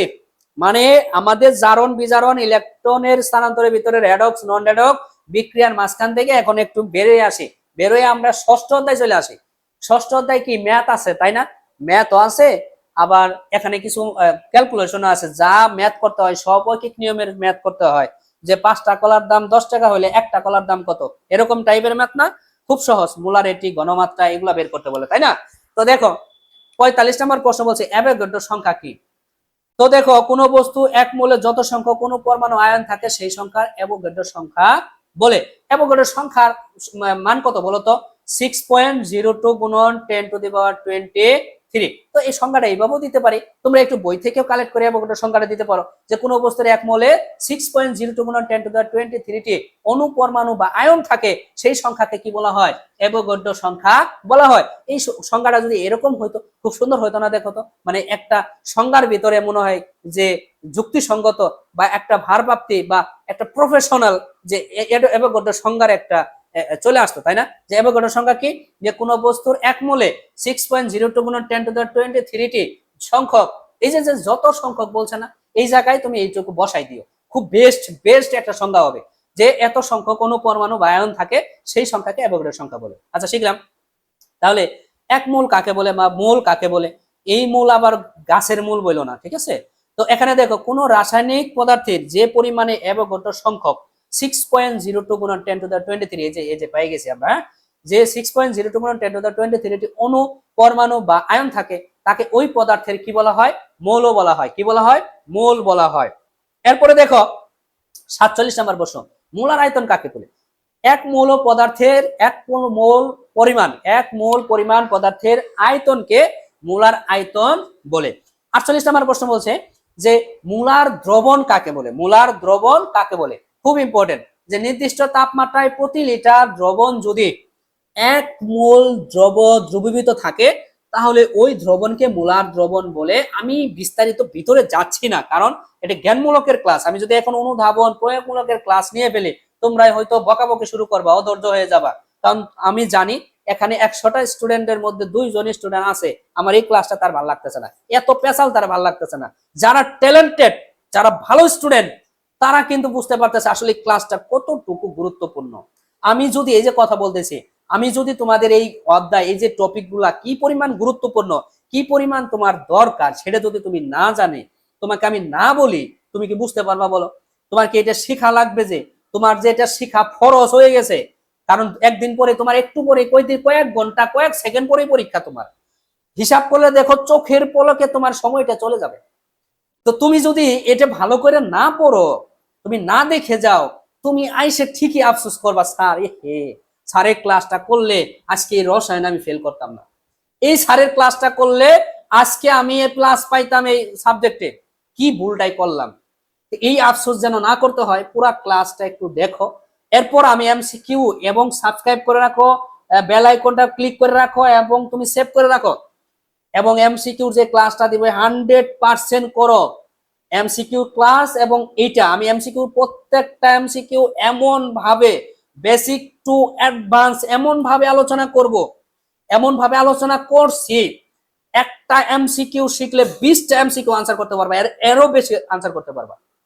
তো আমরা কি গাইডের এখন 10,000 এমসিকিউ মুখস্থ করব? সময় আছে আমাদের? না, একটা এমসিকিউ শর্টকাট টেকনিক শিখবো, যে একটা এমসিকিউ শিখলে 10টা 20টা 50টা এরকম টাইপের আসলে আনসার করতে পারি। তো ধৈর্য সহকারে ক্লাস, পুরো ক্লাসটা দেখো।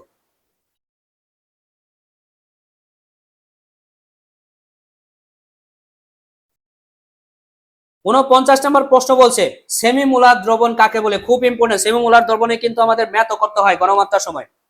দেখো যে নির্দিষ্ট তাপমাত্রায় 1 লিটার আয়তনের কোন দ্রবণ 0.5 মনে রাখো, দ্রবীভূত হলে তাকে সেমি মোলার দ্রবণ বলে। আরেকটা জেনে রাখো, সেমি মোলার ডেসিমোলার। মনে করো তোমার একটা ম্যাথের মধ্যে সেমি মোলার কথা আছে, তার মানে বুঝতে হবে যে মোলারিটির মান হচ্ছে 0.5। আমার যে মানটা এখানে ধরতে হবে 0.5 ধরতে হবে। আরেকটা আছে 0.1, 0.1, এটা হচ্ছে ডেসিমোলার। এই যে ডেসিমোলার দ্রবণ কাকে বলে, যে নির্দিষ্ট তাপমাত্রায় 1 লিটার কোন দ্রবণে 0.1 মোল দ্রবীভূত থাকলে তাকে ডেসিমোলার দ্রবণ বলে। তাহলে আমরা শিখলাম স্যার দুইটা জিনিস, একটা সেমিমোলার আরেকটা হচ্ছে ডেসিমোলার। ডেসিমোলার হচ্ছে 0.1 আর সেমিমোলার হচ্ছে 0.5। এই দুটা মনে রাখবা। এবং তোমাকে এমসিকিউ তো দিতে পারে যে নিচের কোন সেমিমোলারের মান কত বা ডেসিমোলারের মান কত। তা ইম্পর্টেন্ট, দেখো কতগুলা, তুমি একবার ভেবে চিনতে ধীরে ধীরে ক্লাসটা করো, এত তাড়াহুড়া করো না। এই ক্লাস দেখার পরে আবার রিটার্ন আসো, আবার ক্লাস করো। তুমি একটা ক্লাস করলে এমসিকিউ এবং তোমার পুরা গোষ্ঠী সুদ্ধা শেষ হয়ে যাবে। তোমার এই জ্ঞানমূলক থেকে শুরু করে বেসিক হয়ে যাচ্ছে, প্রয়োগমূলক হয়ে যাচ্ছে। এরপরে দেখো মোলারিটি কাকে বলে, যে নির্দিষ্ট তাপমাত্রায় প্রতি লিটার দ্রবণের মধ্যে যত মোল দ্রবীভূত থাকে তাকে দ্রবণের মোলারিটি বলে। সংজ্ঞা মুখস্থ করে নাও। শতকরা সংযুক্তি কাকে বলে, কোন মোলের কোন যৌগের 100, শতকরা মানে আমরা জানি শিখছি কি স্যার, শতকরা মানে শিখছি 1/100, যার ভর হচ্ছে কত 100, এবং একে পার্সেন্ট দ্বারা প্রকাশ করা হয়। কি দ্বারা? পার্সেন্ট দ্বারা, শতকরা দ্বারা প্রকাশ করা হয়। আচ্ছা, কোন যৌগের, তার মানে আমি বললাম কোন মানকে যদি 1000 কেউ যদি আমি 100 দিয়ে ভাগ করি তাহলে এটা একটা কি পার্সেন্টে পরিণত হয়ে গেল। আচ্ছা, কোন যৌগের 100 গ্রামের মধ্যে কোন মৌল কত গ্রাম থাকে তাকে ওই মৌলের শতকরা সংযুক্তি বলে। কত গ্রাম থাকে, এক্স এর কত 5/5%, তাই না? 5%, তাহলে আমি কি 5/100 লিখতে পারি। এই যে হচ্ছে শতকরা সংযুক্তি, এই টাইপের আমাদের ম্যাথ করতে হয়, যারা ম্যাথ করছো তারা কিন্তু জানো এটা। এরপরে স্থূল সংকেত কি? আচ্ছা, স্থূল সংকেত, আণবিক সংকেত। স্থূল সংকেত হচ্ছে যে সংকেত দিয়ে অণুতে বিদ্যমান পরমাণুগুলোকে অনুপাত প্রকাশ করা হয় তাকে স্থূল সংকেত বলে। আণবিক সংকেত আছে একটা, স্থূল সংকেত আছে একটা। যেমন আমরা ইয়ার জানি না, C6H12O6 জানি কিনা বলো? এই সংকেতটা শিখছি, যে আমরা শিখছি কিনা বলো, তোমরা বলো তো। C6H12O6 এটা কিন্তু আণবিক সংকেত। আর আমাদের যদি স্থূল সংকেত লিখতে যাও তাহলে কিন্তু হবে CH2O, CH2O। দেখছো, এটা হচ্ছে স্থূল সংকেত। কি? যে সংকেত দিয়ে অণুতে বিদ্যমান পরমাণুকে অনুপাত প্রকাশ করা যায়। কি কি অনুপাত হলো দেখো তো। 6 অনুপাত যদি আমি লিখি, এই সংকেতের অনুপাত যদি লিখি 6:12:6 অনুপাত প্রকাশ করছি, করার পরে এই দেখো তো তিনটার ভিতরে কি 6 দিয়ে ভাগ যায় না? তাহলে কি পাইলা 1:2:1 পাইছো, রাইট কিনা বলো? তাহলে এই যে অনুপাত ভাবে প্রকাশ করতে পারলা পরমাণুকে, এটাই হচ্ছে তোমাদের কি স্থূল সংকেত। স্থূল সংকেত কোনটা হবে? এই যে কার্বন সংখ্যা একটা, হাইড্রোজেন দুইটা এবং অক্সিজেন একটা। তো স্থূল সংকেত বুঝতে পারছো। আর আণবিক সংকেত হচ্ছে কি, যতগুলা আমাদের পরমাণু থাকে সবগুলা ওই যৌগের ভিতরে কি থাকে, অনু পরমাণু বিদ্যমান থাকে, সেটা হচ্ছে আণবিক সংকেত। আচ্ছা, রাসায়নিক সমীকরণ কাকে বলে? যে সমীকরণের মাধ্যমে রাসায়নিক বিক্রিয়ায় পরিবর্তন সংক্ষেপে প্রকাশ করা হয় তাকে রাসায়নিক সমীকরণ বলে। দেখো 55 নম্বর প্রশ্ন বলছে স্টোইকিওমেট্রি কি? রসায়নের যে শাখায় বিক্রিয়কের পরিমাণ থেকে উৎপাদের পরিমাণ এবং উৎপাদের পরিমাণ থেকে বিক্রিয়কের পরিমাণ হিসাব করা হয় তাকে স্টোইকিওমেট্রি বলে। আচ্ছা, 56 নম্বর লিমিটিং বিক্রিয়ক কাকে বলে? লিমিটিং বিক্রিয়ক হচ্ছে, দেখো রাসায়নিক বিক্রিয়ার সময় একাধিক বিক্রিয়কের মধ্যে যে বিক্রিয়ক বিক্রিয়া করার পর আর অবশিষ্ট থাকে না তাকে লিমিটিং বিক্রিয়ক বলে। প্রিয় শিক্ষার্থী বন্ধুরা, মনে করো লিমিটিং বিক্রিয়ক ম্যাথও কিন্তু আসে। দুইটা চিত্র দিছে, এই চিত্রের মধ্যে বলছে একটা হচ্ছে সোডিয়াম ক্লোরাইড, সোডিয়াম হাইড্রোক্সাইড দিছে, আর একটা হাইড্রোক্লোরিক অ্যাসিড দিছে। এখন তোমাকে বলছে স্যার যে প্রশ্নে এই দুইটা মৌলের ভিতরে কোনটি লিমিটিং বিক্রিয়ক। আচ্ছা, লিমিটিং বিক্রিয়কের আমি একটু সবাই একটু হাত ঝাড়া দিয়ে বসো, যে মহিলা মানুষ কিন্তু বেশি একটু কি করে ঝগড়া করে, তাই না? দেখবা যে ওদের সকাল বিকাল হচ্ছে, মনে করো গ্রামের ভিতরে বা শহরের ভিতরে যেটাই বলো না কেন, হিংসা প্রচুর মহিলা মানুষের, তাই না? আবার এই যে ছাত্রী যারা আছে তারা আবার রাগ করো না, বিষয়টা হচ্ছে এরকম, আমি বোঝানোর স্বার্থে তোমাদের বলতেছি যে দুইজন মহিলা মনে করো এলাকার মধ্যে কি করছে, ঝগড়া বাজাইছে, মানে গ্রামের মধ্যে বাড়িতে ঝগড়া বাজাইছে। এখন ঝগড়া করতে করতে এই যে তুমুল ঝগড়া সকাল থেকে শুরু করছে রাত অবধি পর্যন্ত ঝগড়া চলতেই আছে। চলার পর কিছুক্ষণ পর বা কয়েক ঘন্টা পর এই দুইজন মহিলার মধ্যে, মনে করো দুইজন মহিলা আছে, এই দুইজন মহিলার মধ্যে যার শক্তি হারাই যাবে, আমি আর পারতাছি না ভাই, আমারে মাফ করে দাও, আমি তুমিই ভালো, তুমিই সব, বলে কিনা বলো? তো এই যে শেষ হয়ে যাবে, যার ক্ষমতা শেষ, যে কি হয়ে যাবে, শক্তি ফুরাই যাবে, ঝগড়া করার মুড আর নাই, আমি আর ঝগড়া করতে পারতেছি না তার সাথে, ওই মহিলা এমন কেন, এই যে যার ভিতর ফিল আসবে, যার শক্তি হারাই যাবে, সেটাই হচ্ছে লিমিটিং বিক্রিয়া। মনে করো ওই মহিলা লিমিটিং বিক্রিয়া।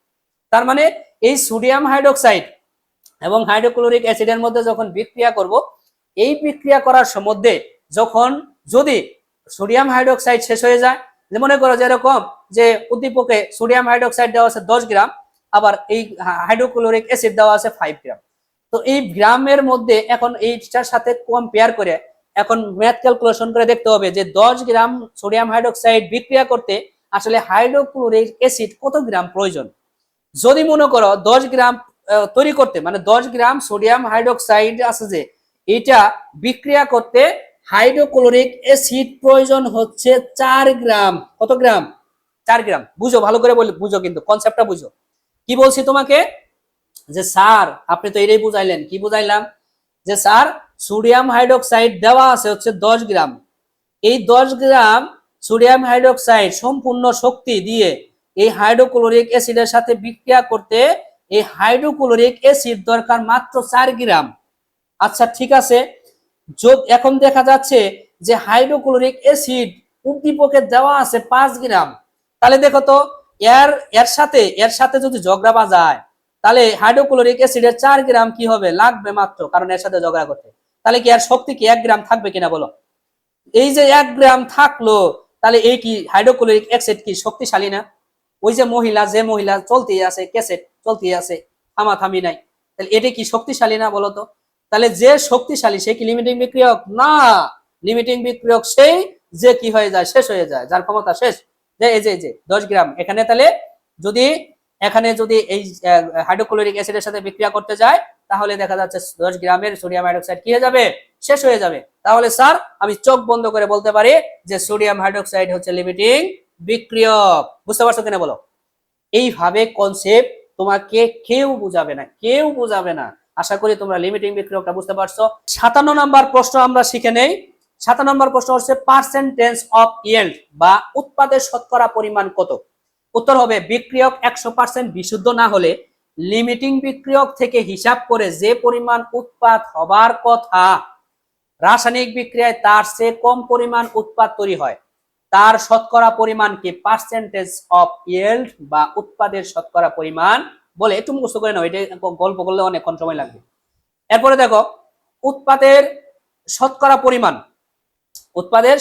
পরিমাণ, বিক্রিয়কের প্রাপ্ত উৎপাদের পরিমাণ এবং বিক্রিয়ক থেকে হিসাবকৃত উৎপাদের পরিমাণ। এখানে একটু লিখে রাখছিলাম যে একটু গল্প করব, কিন্তু না, সময় নাই, এত দিলে তোমরা আবার দেখা যাচ্ছে আমারে পাগল বলবা যে স্যার পাগল হয়ে গেছে। তো দেখা যাচ্ছে এটা আমি হয়তো পরবর্তী সময় পাইলে আমি অবশ্যই আলোচনা করব। দেখো 58 নম্বর, অ্যানালার কাকে বলে। তো রাসায়নিক বিক্রিয়ায় ব্যবহৃত সবচেয়ে বিশুদ্ধ 99% বিক্রিয়ককে অ্যানালার বলে। খুব ইম্পর্টেন্ট এটা, যে রাসায়নিক বিক্রিয়ায় ব্যবহৃত সবচেয়ে বিশুদ্ধ 99% বিক্রিয়ককে অ্যানালার বলে।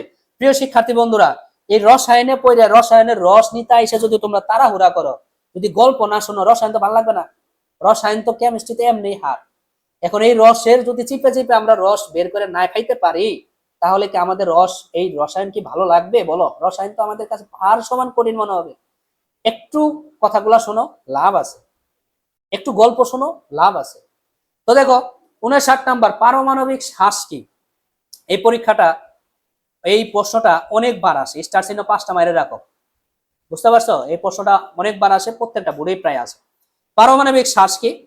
ধাতব কেলাসে ধাতব পরমাণু সমূহ এদের যোজ্যতা স্তরের এক বা একাধিক ইলেকট্রন ত্যাগ করে ধনাত্মক আয়নে পরিণত হয়। এই ধনাত্মক আয়নকে পারমাণবিক শ্বাস বলে। 60 নাম্বার, ভ্যান্ডার ওয়ালস বল কাকে বলে? উত্তর হবে সমযোজী যৌগে অণুগুলো পরস্পরের সাথে যে আকর্ষণ বল দ্বারা যুক্ত থাকে তাকে ভ্যান্ডার ওয়ালস আকর্ষণ বল বলে। 61 নাম্বার প্রশ্ন বলছে ক্যালাস পানি কি? ক্যালাস কিন্তু আমরা আগে শিখে আসছি, ওই যে বলছিলাম কয় অণু, 5 অণু, 7 অণু, 9 অণু, 8 অণু, 13 অণু, 17 অণু পানি যুক্ত হয়। এই যে এই যুক্ত হয় কে ক্যালাস পানি বলে বলছিলাম না? এই আয়নিক যৌগের ক্যালাসে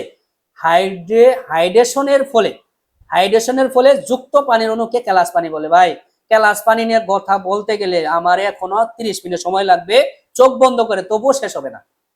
তো এখানে তো আর ওইভাবে আলোচনা করা যাবে না।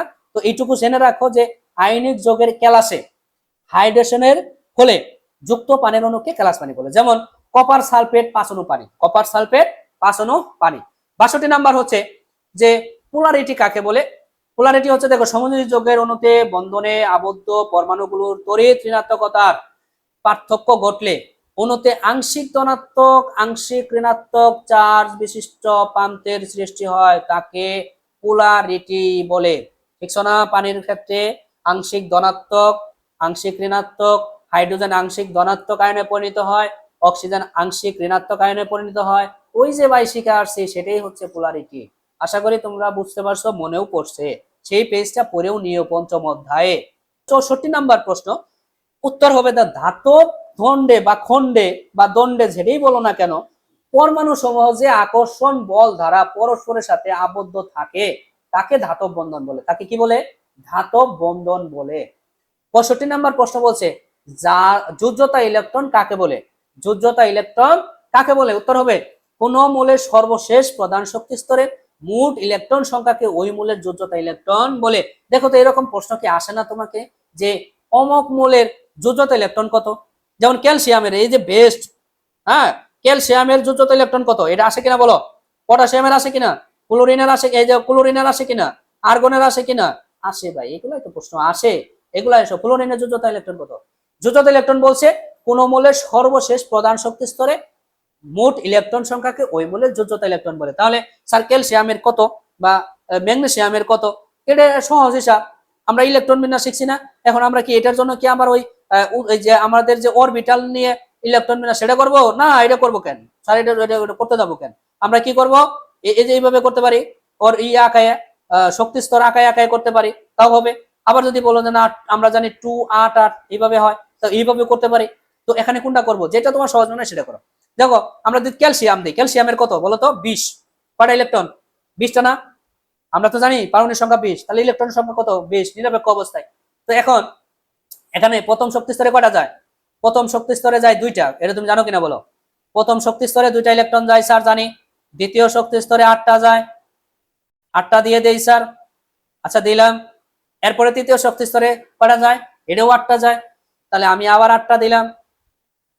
দেওয়ার পর দেখো 2 4 6, এরপরে 8টা দিলাম। এরপরে স্যার আরো তো বাকি থাকে, কারণ এটা 8টা, এটা 8টা, 16টা, আর হইলো 2টা, 18টা হয়েছে। থাকে আরো কয়টা? 2টা। তাহলে আমি আরো শক্তি স্তর আঁকাই, আঁকাই আরো কি দেয়? আরেকটা, আরো 2টা দিয়ে দিলাম। দিছি কিনা বলো? তাহলে 20টা হয়েছে। এই যে আমি যে ঘুলটা বড় করে দিলাম, এটার রিজন আছে। এই যে সর্বশেষ শক্তি স্তরে কয়টা ইলেকট্রন পাইছো? এই যে সর্বশেষ শক্তির একটা, এই যে স্যার একটা, কয়টা? 2টা। এই 2টাই হচ্ছে যোজ্যতা ইলেকট্রন। কয়টা কি ইলেকট্রন? যোজ্যতা ইলেকট্রন। বুঝতে পারছো কিনা বলো? তাহলে আমি তো এইভাবে করতে পারতাম স্যার, আমরা এইভাবে খাতা নষ্ট করার কি কারণ? সরকারের টাকা নষ্ট করে লাভ আছে?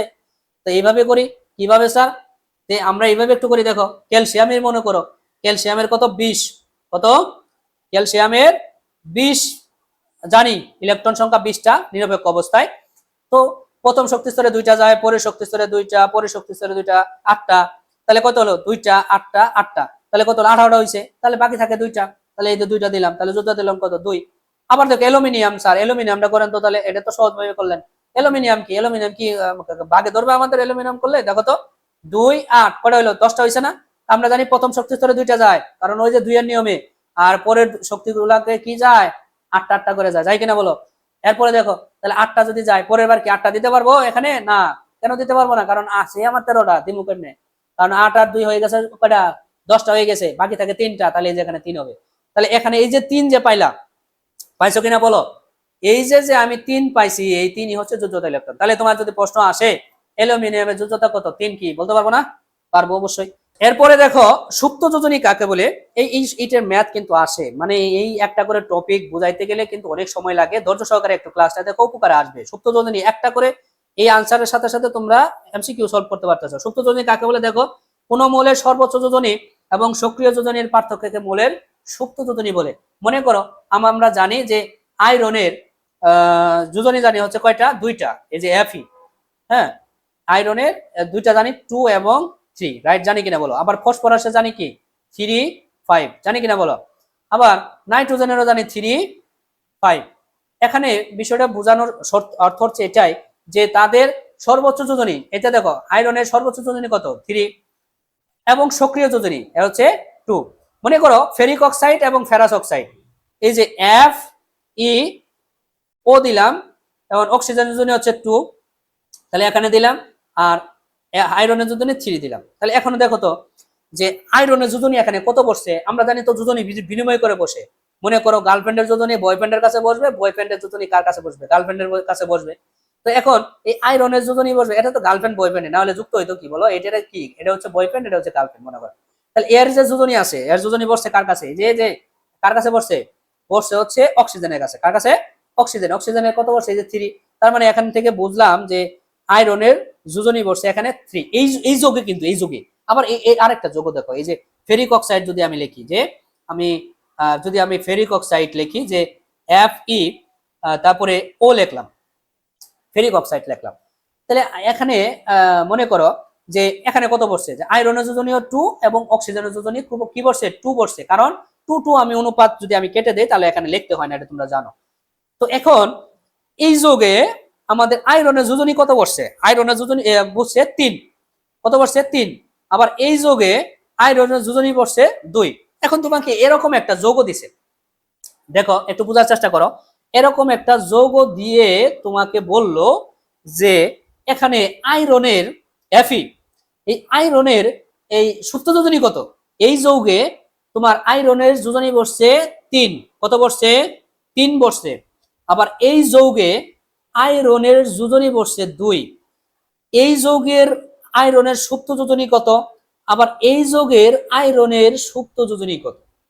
বুঝতে পারছো? এখন এটা বের করার জন্য আমাকে কি করতে হবে, সংজ্ঞাটা আরেকটু দেখে আসি, তাহলে ক্লিয়ার হবা।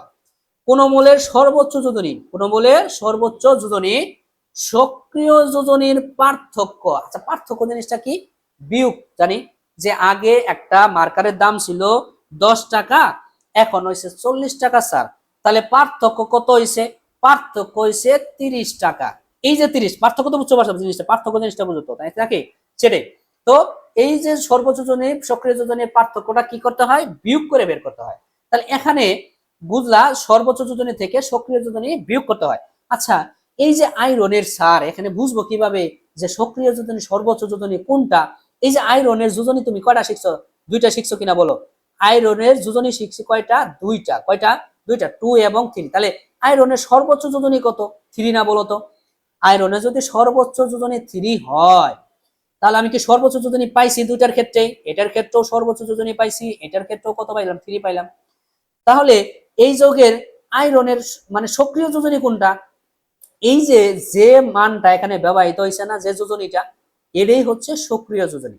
তাহলে আয়রনের সক্রিয় যোজনী এই যৌগে কত, 3। তাহলে আমি স্যার এখানে সর্বোচ্চ যোজনী পাইছিলাম 3, এখানে আমি 3 বিয়োগ করলাম, তাহলে ফলাফল কত, আন্ডা 0 পাইলাম। আবার স্যার এখানে তো দেখতেছি সর্বোচ্চ যোজনী 3, আবার এখানে ব্যবহৃত হয়েছে 2, তাহলে আমি 2 বিয়োগ করলে কত আনসার আসতেছে, 2 বিয়োগ করলে আসতেছে নাম্বার 1 1। তাহলে এখন দেখছি যে এই যোগের আয়রনের যোজনী কত, 1 আসলো। আয়রনের যোজনী কত পাইলা, এই যোগের পাইলা 1। আবার এই যোগের আয়রনের যোজনী পাইলা কত, 0। বুঝতে পারছো কিনা, এটা হলো বড় কথা। তোমরা কি বুঝছো কিনা কমেন্ট করো, স্যার আপনার প্রত্যেকটা টপিক বুঝছি, আমি ধীরে স্থিরে এইভাবে যেভাবে বুঝাইলাম, বুঝতে পারছো কিনা যে একটা যোগই হতে পারে। আমি শিখে গেছি স্যার, এই যে আয়রন যার সাথেই বসুক না কেন সুপ্ত যোজনী ওয়ান, 1000 ড্যাম শিখে মুখস্থ করছি, কোনো কাজও দিবে তোমাকে, পুরার আন্ডা কাজে দিবে। কারণ তোমার বুঝতে হবে যে কোন যোগে কোনটা বসছে, কত যোজনী বসছে, এবং এর সক্রিয় যোজনী কত, এবং এর সর্বোচ্চ যোজনী থেকে কিভাবে বিয়োগ করবে। এটার যদি পারো তাহলে এই যে ফসফরাস, নাইট্রোজেন, এই যে যেগুলা ব্যতিক্রম ধর্মী মৌলের যোজনী আছে সবগুলার তুমি সুপ্ত যোজনী বের করতে পারবা। আশা করি ইনশাল্লাহ তুমি বের করতে পারবা। আশা করি তোমরা এটা বুঝতে পেরেছো। ৬৬ নাম্বার প্রশ্ন তোমাকে বলছে যে যৌগমূলক কাকে বলে। ভাই এটাও স্টার চিহ্ন দাও, তোমাকে এটা কি আসে, খ নাম্বার প্রশ্ন আসে। ক নাম্বার না আসলো খ নাম্বার আসবে। যে একাধিক মৌলের কতিপয় পরমাণু যখন পরস্পরের সাথে মিলিত হয়ে ধনাত্মক বা ঋণাত্মক আদান বিশিষ্ট একটি পরমাণু গুচ্ছ তৈরি করে, যা একটি মৌলের আয়নের ন্যায় আচরণ করে, তাকে যৌগমূলক বলে। স্যার যৌগমূলক শিখে ফেলছি, ইনশাল্লাহ খ নাম্বার আসলে পারবো। পারবা তো নাকি? অবশ্যই পারতে হবে, পারবা না কেন, এত কষ্ট করে শিখাইতেছি এমনি কি, অবশ্যই মুখস্থ করে ফেলো। এরপর ৬৯ নাম্বার প্রশ্ন, গাঠনিক সংকেত কাকে বলে। তে একটি অণুতে পরমাণুগুলো একে অপরের সাথে কিভাবে যুক্ত থাকে বা প্রতীক বন্ধনের মাধ্যমে প্রকাশ করাকে গাঠনিক সংকেত বলে। ওই যে আমি একটু জীবাশ্ম জ্বালানির সময় তোমাকে শিখাইলাম না একটু আগে, যে মিথেনের গাঠনিক সংকেত শিখাইলাম না কিভাবে, এই যে এইভাবে স্যার কার্বনের হাত হতে 4টা, এই 4টাতেই কি থাকে স্যার, 4টাতে হাইড্রোজেন থাকে, এই যে গাঠনিক সংকেত, এটাই হলো গাঠনিক সংকেত। স্যার আরেকটা শিখাই দেন, পানির গাঠনিক সংকেতটা শিখাই দেন যদি পরীক্ষায় আসে। পানির গাঠনিক সংকেত কি বলতো, পিরামিড আকৃতির। এই যে অক্সিজেন এখানে হয়, হাইড্রোজেনটা কিভাবে হয়, এই যে এইভাবে পিরামিড আকৃতির আমাদের হাইড্রোজেন হয় কিনা। এটা হচ্ছে আমাদের পানির গাঠনিক সংকেত। ৭০ নাম্বার, যে রাসায়নিক বা আণবিক সংকেত কাকে বলে। মৌল বা যৌগমূলকের প্রতীক বা সংকেত তাদের সংখ্যার মাধ্যমে কোনো যৌগ অণুকে প্রকাশ করাই হলো উক্ত যৌগের রাসায়নিক সংকেত। ৭১ নাম্বার প্রশ্নে চলে আসছি আমরা, অষ্টকের নিয়মটি লেখো। তো অষ্টকের বাংলা নিয়ম জানি, বাংলা নিয়ম কি স্যার, কোন মৌলে ইলেকট্রন বিন্যাসে সর্বশেষ শক্তি স্তরে যদি 8টা ইলেকট্রন থাকে তাহলে হচ্ছে অষ্টক নিয়ম। আর দুইয়ের নিয়ম কোনটা, যে কোনো সর্বশেষ শক্তি স্তরে যদি 8টা ইলেকট্রন না থাকে, তবে সে যদি দুইয়ের নিয়মে 2টা ইলেকট্রন গ্রহণ করার মাধ্যমে যদি নিষ্ক্রিয় হয়, সেটা হচ্ছে আমাদের দুইয়ের নিয়ম।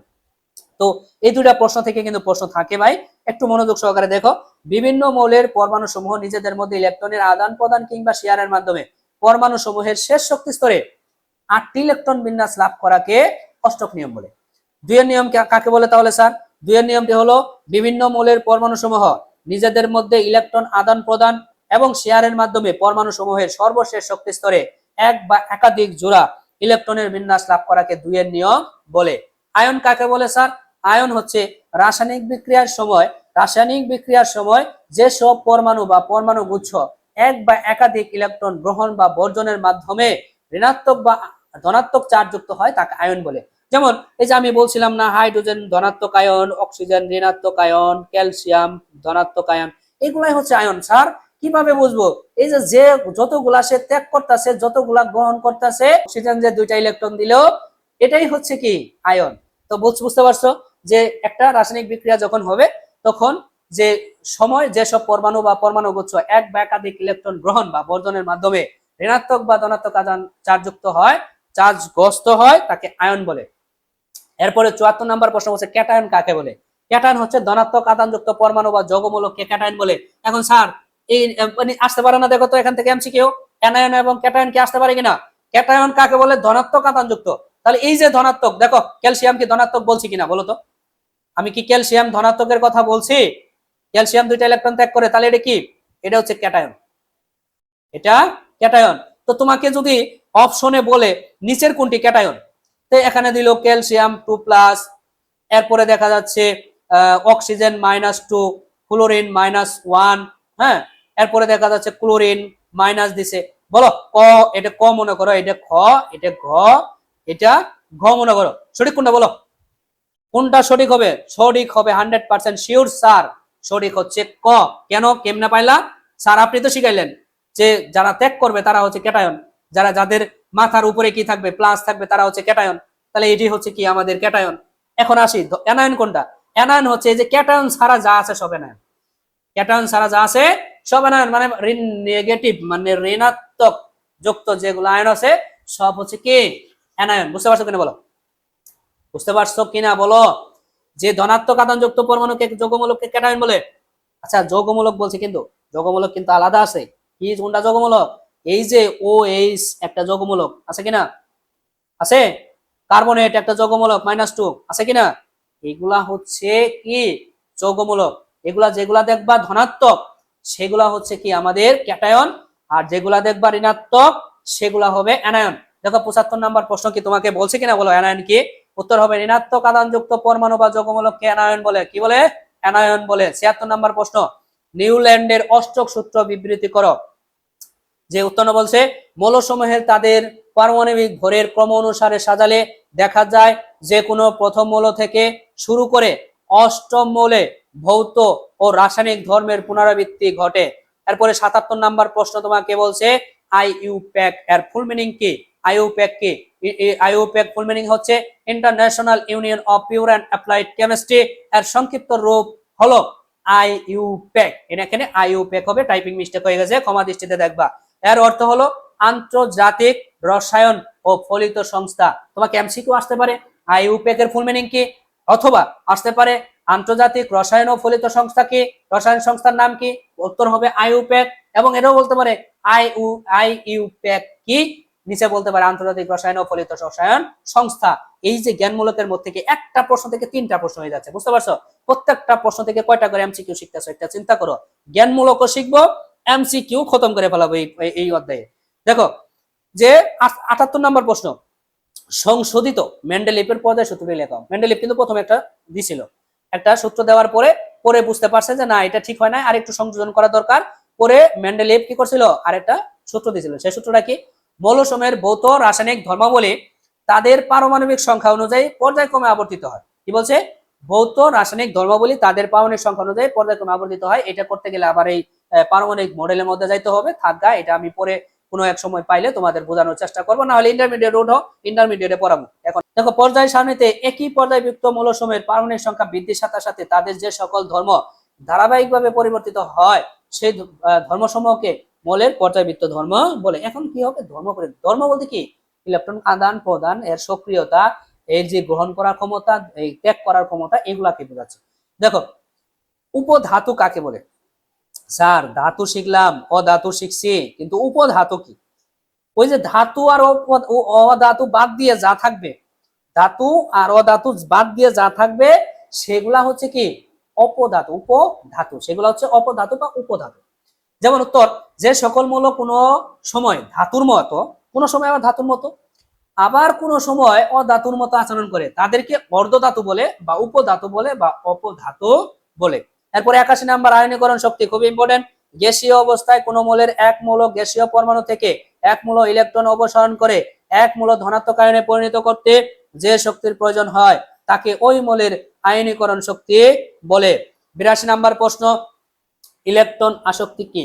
উত্তর হবে গ্যাসীয় অবস্থায় কোন মৌলের এক মৌল গ্যাসীয় পরমাণুতে এক মৌল ইলেকট্রন প্রবেশ করিয়ে এক মৌল ঋণাত্মক আয়নে পরিণত করতে যে পরিমাণ শক্তি নির্গত হয় তাকে ওই মৌলের ইলেকট্রন আসক্তি বলে। 83 নাম্বার প্রশ্ন বলছে তড়িৎ ঋণাত্মকতা কাকে বলে? উত্তর হবে সমযোজী বন্ধন ধারা যুক্ত কোন পরমাণুর নিজের দিকে শেয়ারকৃত ইলেকট্রন জোড়কে আকর্ষণ করার ক্ষমতাকে তড়িৎ ঋণাত্মকতা বলে। মুখস্থ করে নাও। 84 নাম্বার হ্যালোজেন কাকে বলে? হ্যালোজেন হচ্ছে লবণ উৎপাদনকারী মৌলসমূহ। যেমন 17 নাম্বার যে মৌলগুলা ফ্লোরিন, ক্লোরিন, ব্রোমিন, আয়োডিন, অ্যাস্টাডিন আর হচ্ছে একত্রে হ্যালোজেন বলা হয়। এরপরে 85 নাম্বার মুদ্রা ধাতু কি? মুদ্রা মানে বুঝতে পারছো টাকা, টাকা টাকা যেগুলা টাকা তৈরি হয়। যে সমস্ত ধাতু উজ্জ্বল চকচকে, যেসব ধাতু দ্বারা মুদ্রা তৈরি করে ক্রয় বিক্রয় করে অন্যান্য প্রয়োজনে বিনিময়ের মাধ্যমে হিসাব ব্যবহার করে হতো তাদেরকে মুদ্রা ধাতু বলে। এই যে ঐতিহাসিক ভাবে যে মুদ্রা তৈরি হয় তাকে কি বলে? মুদ্রা ধাতু বলে। 86 নাম্বার প্রশ্নে অবস্থান্তর মৌল কাকে বলে? উত্তর হবে যেসব ধাতব মৌলের স্থিতিশীল আয়নের ইলেকট্রন বিন্যাসে অরবিটালে আংশিকভাবে ইলেকট্রন ধারা পূর্ণ থাকে তাদের অবস্থাকে অবস্থান্তর মৌল বলে। পর্যায় সারণী 87 নাম্বার বলছে পর্যায় সারণী কাকে বলে? আবিষ্কৃত মৌলগুলোকে তাদের ধর্ম, বৈশিষ্ট্য, ইলেকট্রন অনুবিন্যাস অনুযায়ী সাজানোর জন্য যে ছক ব্যবহার করা হয়েছে তাকে পর্যায় সারণী বলে। 88 নাম্বার প্রশ্ন ডুবের আয়নের তৈরি সূত্রটি লেখো। উত্তর হবে 3টি মৌলকে তাদের পারমাণবিক ভরের ক্রমানুসারে পরপর সাজালে দেখা যায় যে মাঝের মৌলটি পারমাণবিক ভর প্রথম ও তৃতীয় মৌলের পারমাণবিক ভরের গাণিতিক গড়ের সমান বা তার কাছাকাছি। বিজ্ঞানী ডুবেরাইনারের নামের অনুসারে একে ডুবেরাইনারের ত্রয়ী সূত্র বলে। মুখস্থ করে নাও। 89 নম্বর, তেজস্ক্রিয় আইসোটোপ কে? উত্তর হবে মৌলের যেসব আইসোটোপ স্বতঃস্ফূর্তভাবে ভেঙে গিয়ে আলফা, বিটা, গামা ইত্যাদি রশ্মি নির্গত হয় তাদেরকে তেজস্ক্রিয় আইসোটোপ বলে। 90 নম্বর প্রশ্ন, বর্ণালী কি? উত্তর হবে পরমাণু ইলেকট্রন শক্তি শোষণ বিকিরণের ফলে এক শক্তি স্তর থেকে অন্য শক্তি স্তরে গমনকালে সৃষ্ট আলোক রশ্মি হলো বর্ণালী। এরপর হচ্ছে অরবিটাল কি? নিউক্লিয়াসের চতুর্দিকে যে অঞ্চলে আবর্তনশীল ও নির্দিষ্ট শক্তিযুক্ত ইলেকট্রন বেগের সর্বাধিক প্রাপ্তির সম্ভাবনা থাকে তাকে অরবিটাল বলে। 92 নম্বর প্রশ্ন, ক্রোমিয়ামের ইলেকট্রন বিন্যাস লেখো। উত্তর হবে ক্রোমিয়ামের ইলেকট্রন বিন্যাস শিখে নাও, এটা তো তোমরা পারো। 1s2 2s2 2p6 3s2 3p6 3d5 4s1। ক্রোমিয়ামের সঠিক ইলেকট্রন বিন্যাস কিন্তু এটা। তোমরা আবার ভুল করো না, এস এর জায়গায় 2 দিও না, এস এর দিও না, ইলেকট্রন 2 দিয়ে আবার ডি এর আমরা কি করি এখানে যে 3d4 4s2 এভাবে দেই। এটা কিন্তু আসলে সঠিক নয়, এটার একটু ব্যতিক্রম। ক্রোমিয়ামের ইলেকট্রন বিন্যাসটা, ক্রোমিয়াম এবং কপার ইলেকট্রন বিন্যাসটা একটু ব্যতিক্রম। এটা তোমরা একটু তোমাদের বইয়ে আছে একটা কলাম আকারে, তৃতীয় অধ্যায়, সেটা তোমরা একটু দেখে নিও। তারপরে কপার ইলেকট্রন বিন্যাস অলরেডি 93 নম্বর প্রশ্ন চলে আসছে। কপারের ইলেকট্রন বিন্যাস হলো, দেখো এই যে এটাও কিন্তু একটু ব্যতিক্রম। ডি অরবিটালে 10টা যাওয়ার পরে এস অরবিটালে একটা গেছে। 94 নম্বর প্রশ্ন বলছে আইসোটোপ কাকে বলে স্যার? বিভিন্ন ভর সংখ্যা বিশিষ্ট একই মৌলের পরমাণুকে পরস্পর আইসোটোপ বলা হয়। এরপরে 95 বলছে আপেক্ষিক পারমাণবিক ভর কাকে বলে? উত্তর হবে কোন মৌলের একটি পরমাণুর ভর একটি কার্বন 12 আইসোটোপের পারমাণবিক ভরের 1/12 অংশের তুলনায় যত গুণ ভারী সেই সংখ্যাকে ওই মৌলের আপেক্ষিক পারমাণবিক ভর বলে। 96 নম্বর প্রশ্ন, পারমাণবিক সংখ্যা কাকে বলে? উত্তর হবে কোন পরমাণুতে বিদ্যমান প্রোটন সংখ্যাকে ওই মৌলের পারমাণবিক সংখ্যা বলে। তারপরে দেখো 97 নম্বর প্রশ্ন, একটি ইলেকট্রনের প্রকৃত ভর কত? আমি বলবো তোমাদের যে একটা বইয়ের ছক আছে, ইলেকট্রনের ভর, আধানের ভর, প্রকৃত ভর, এটা একটু সুন্দর করে মুখস্থ করে ফেলো। ওই ছক থেকে একটা এমসিকিউ, একটা জ্ঞানমূলক প্রশ্ন আসবেই। তারপরে দেখো একটি ইলেকট্রনের প্রকৃত ভর কত? একটি ইলেকট্রনের প্রকৃত ভর হচ্ছে 9.11 11 গুণন 10 টু দি পাওয়ার 28 গ্রাম। হচ্ছে 9.11 গুণন 10 টু দি পাওয়ার ইনভার্স 28। এরপরে 98 নম্বর প্রশ্ন বলছে নিউক্লিয়ন সংখ্যা কাকে বলে অথবা ভর সংখ্যা কাকে বলে? উত্তর হবে পরমাণু নিউক্লিয়াসে অবস্থিত প্রোটন নিউট্রন সংখ্যার সমষ্টিকে নিউক্লিয়ন সংখ্যা বা ভর সংখ্যা বলে। এই টপিকগুলো এমসিকিউতে হিউজ পরিমাণ আলোচনা করেছি, আমি ক্লাস আপলোড করার সাথে সাথে দেখে নিবা, ইনশাআল্লাহ বুঝতে পারবা যে কোনটার ইলেকট্রন সংখ্যা কত, ভর সংখ্যা কত, নিউক্লিয়ন সংখ্যা কত এবং পরমাণু সংখ্যা কত, সবগুলো সেখান থেকে পাবা। প্রোটন সংখ্যা কত, নিউট্রন সংখ্যা কত। 99 নম্বর প্রশ্ন, অরবিট কাকে বলে? উত্তর হবে দেখো নিউক্লিয়াসের চারদিকে বৃত্তাকার যে স্থির কক্ষপথে ইলেকট্রন সমূহ আবর্তন করে তাকে কি বলে? অরবিট বলে। এই যে যে যে যেগুলা কক্ষস্তর বা অরবিট বলে, বুঝতে পারছো? এরপরে দেখো 100 নাম্বার, শক্তি স্তর কাকে বলে? এগুলোর প্রত্যেকটা তো শক্তি স্তর, তাই না? এই যে প্রত্যেকটা শক্তি স্তর, যে কোন পরমাণু নিউক্লিয়াসে বাইরে ইলেকট্রনগুলো যে নির্দিষ্ট কক্ষপথে অবস্থান করে, এই যে নির্দিষ্ট কক্ষপথে অবস্থান করে, সেই কক্ষপথগুলোকে ওই পরমাণু কি বলা হয়? শক্তি স্তর বলা হয়। ওরে বাবা রে বাবা, টাইপিং মিস্টেকে দেখো কত হয়েছে, 1001। মানে 100 পরে বলে 1001 হয়, বুঝতে পারছো? ব্যাপারটা বুঝছো তো নাকি? যে দেখো যে তারা হুড়া করে টাইপিং করলে যা হয় আর কি। দেখো 100 পরে কত হয়ে গেছে? 1001। মাথা নষ্ট, রসায়ন পড়তেছে তো, রসায়ন পড়তে হতে মাথা নষ্ট হয়ে গেছে। এরপরে দেখো মৌল বা মৌলিক পদার্থ কাকে বলে? যে পদার্থকে ভাঙলে সেই পদার্থ ছাড়া অন্য কোনো পদার্থ পাওয়া যায় না তাকে মৌল বা মৌলিক পদার্থ। 102 নাম্বারটা দেখো যে যৌগিক পদার্থ কাকে বলে? যে মৌলিক পদার্থ যেহেতু শিখে আসছে, যৌগিক পদার্থ পারবো কি? যে সকল পদার্থকে বিশ্লেষণ করলে 2 বা 2 এর অধিক মৌল বা যৌগ পাওয়া যায় তাদেরকে যৌগিক পদার্থ বলে। 103 নাম্বার প্রশ্ন, পরমাণু কাকে বলে? যে বলছে মৌলিক পদার্থের বৈশিষ্ট্য রক্ষাকারী ক্ষুদ্রতম কণা বা সরাসরি রাসায়নিক বিক্রিয়ায় অংশগ্রহণ করে তাকে পরমাণু বলে। 4 নাম্বার বলছে অণু কাকে বলে? 2 বা 2 এর অধিক পরমাণু পরস্পরের সাথে রাসায়নিক বন্ধনের মাধ্যমে যুক্ত থেকে চার্জবিহীন যে পরমাণু গুচ্ছ তৈরি করে তাকে কি বলে? অণু বলে।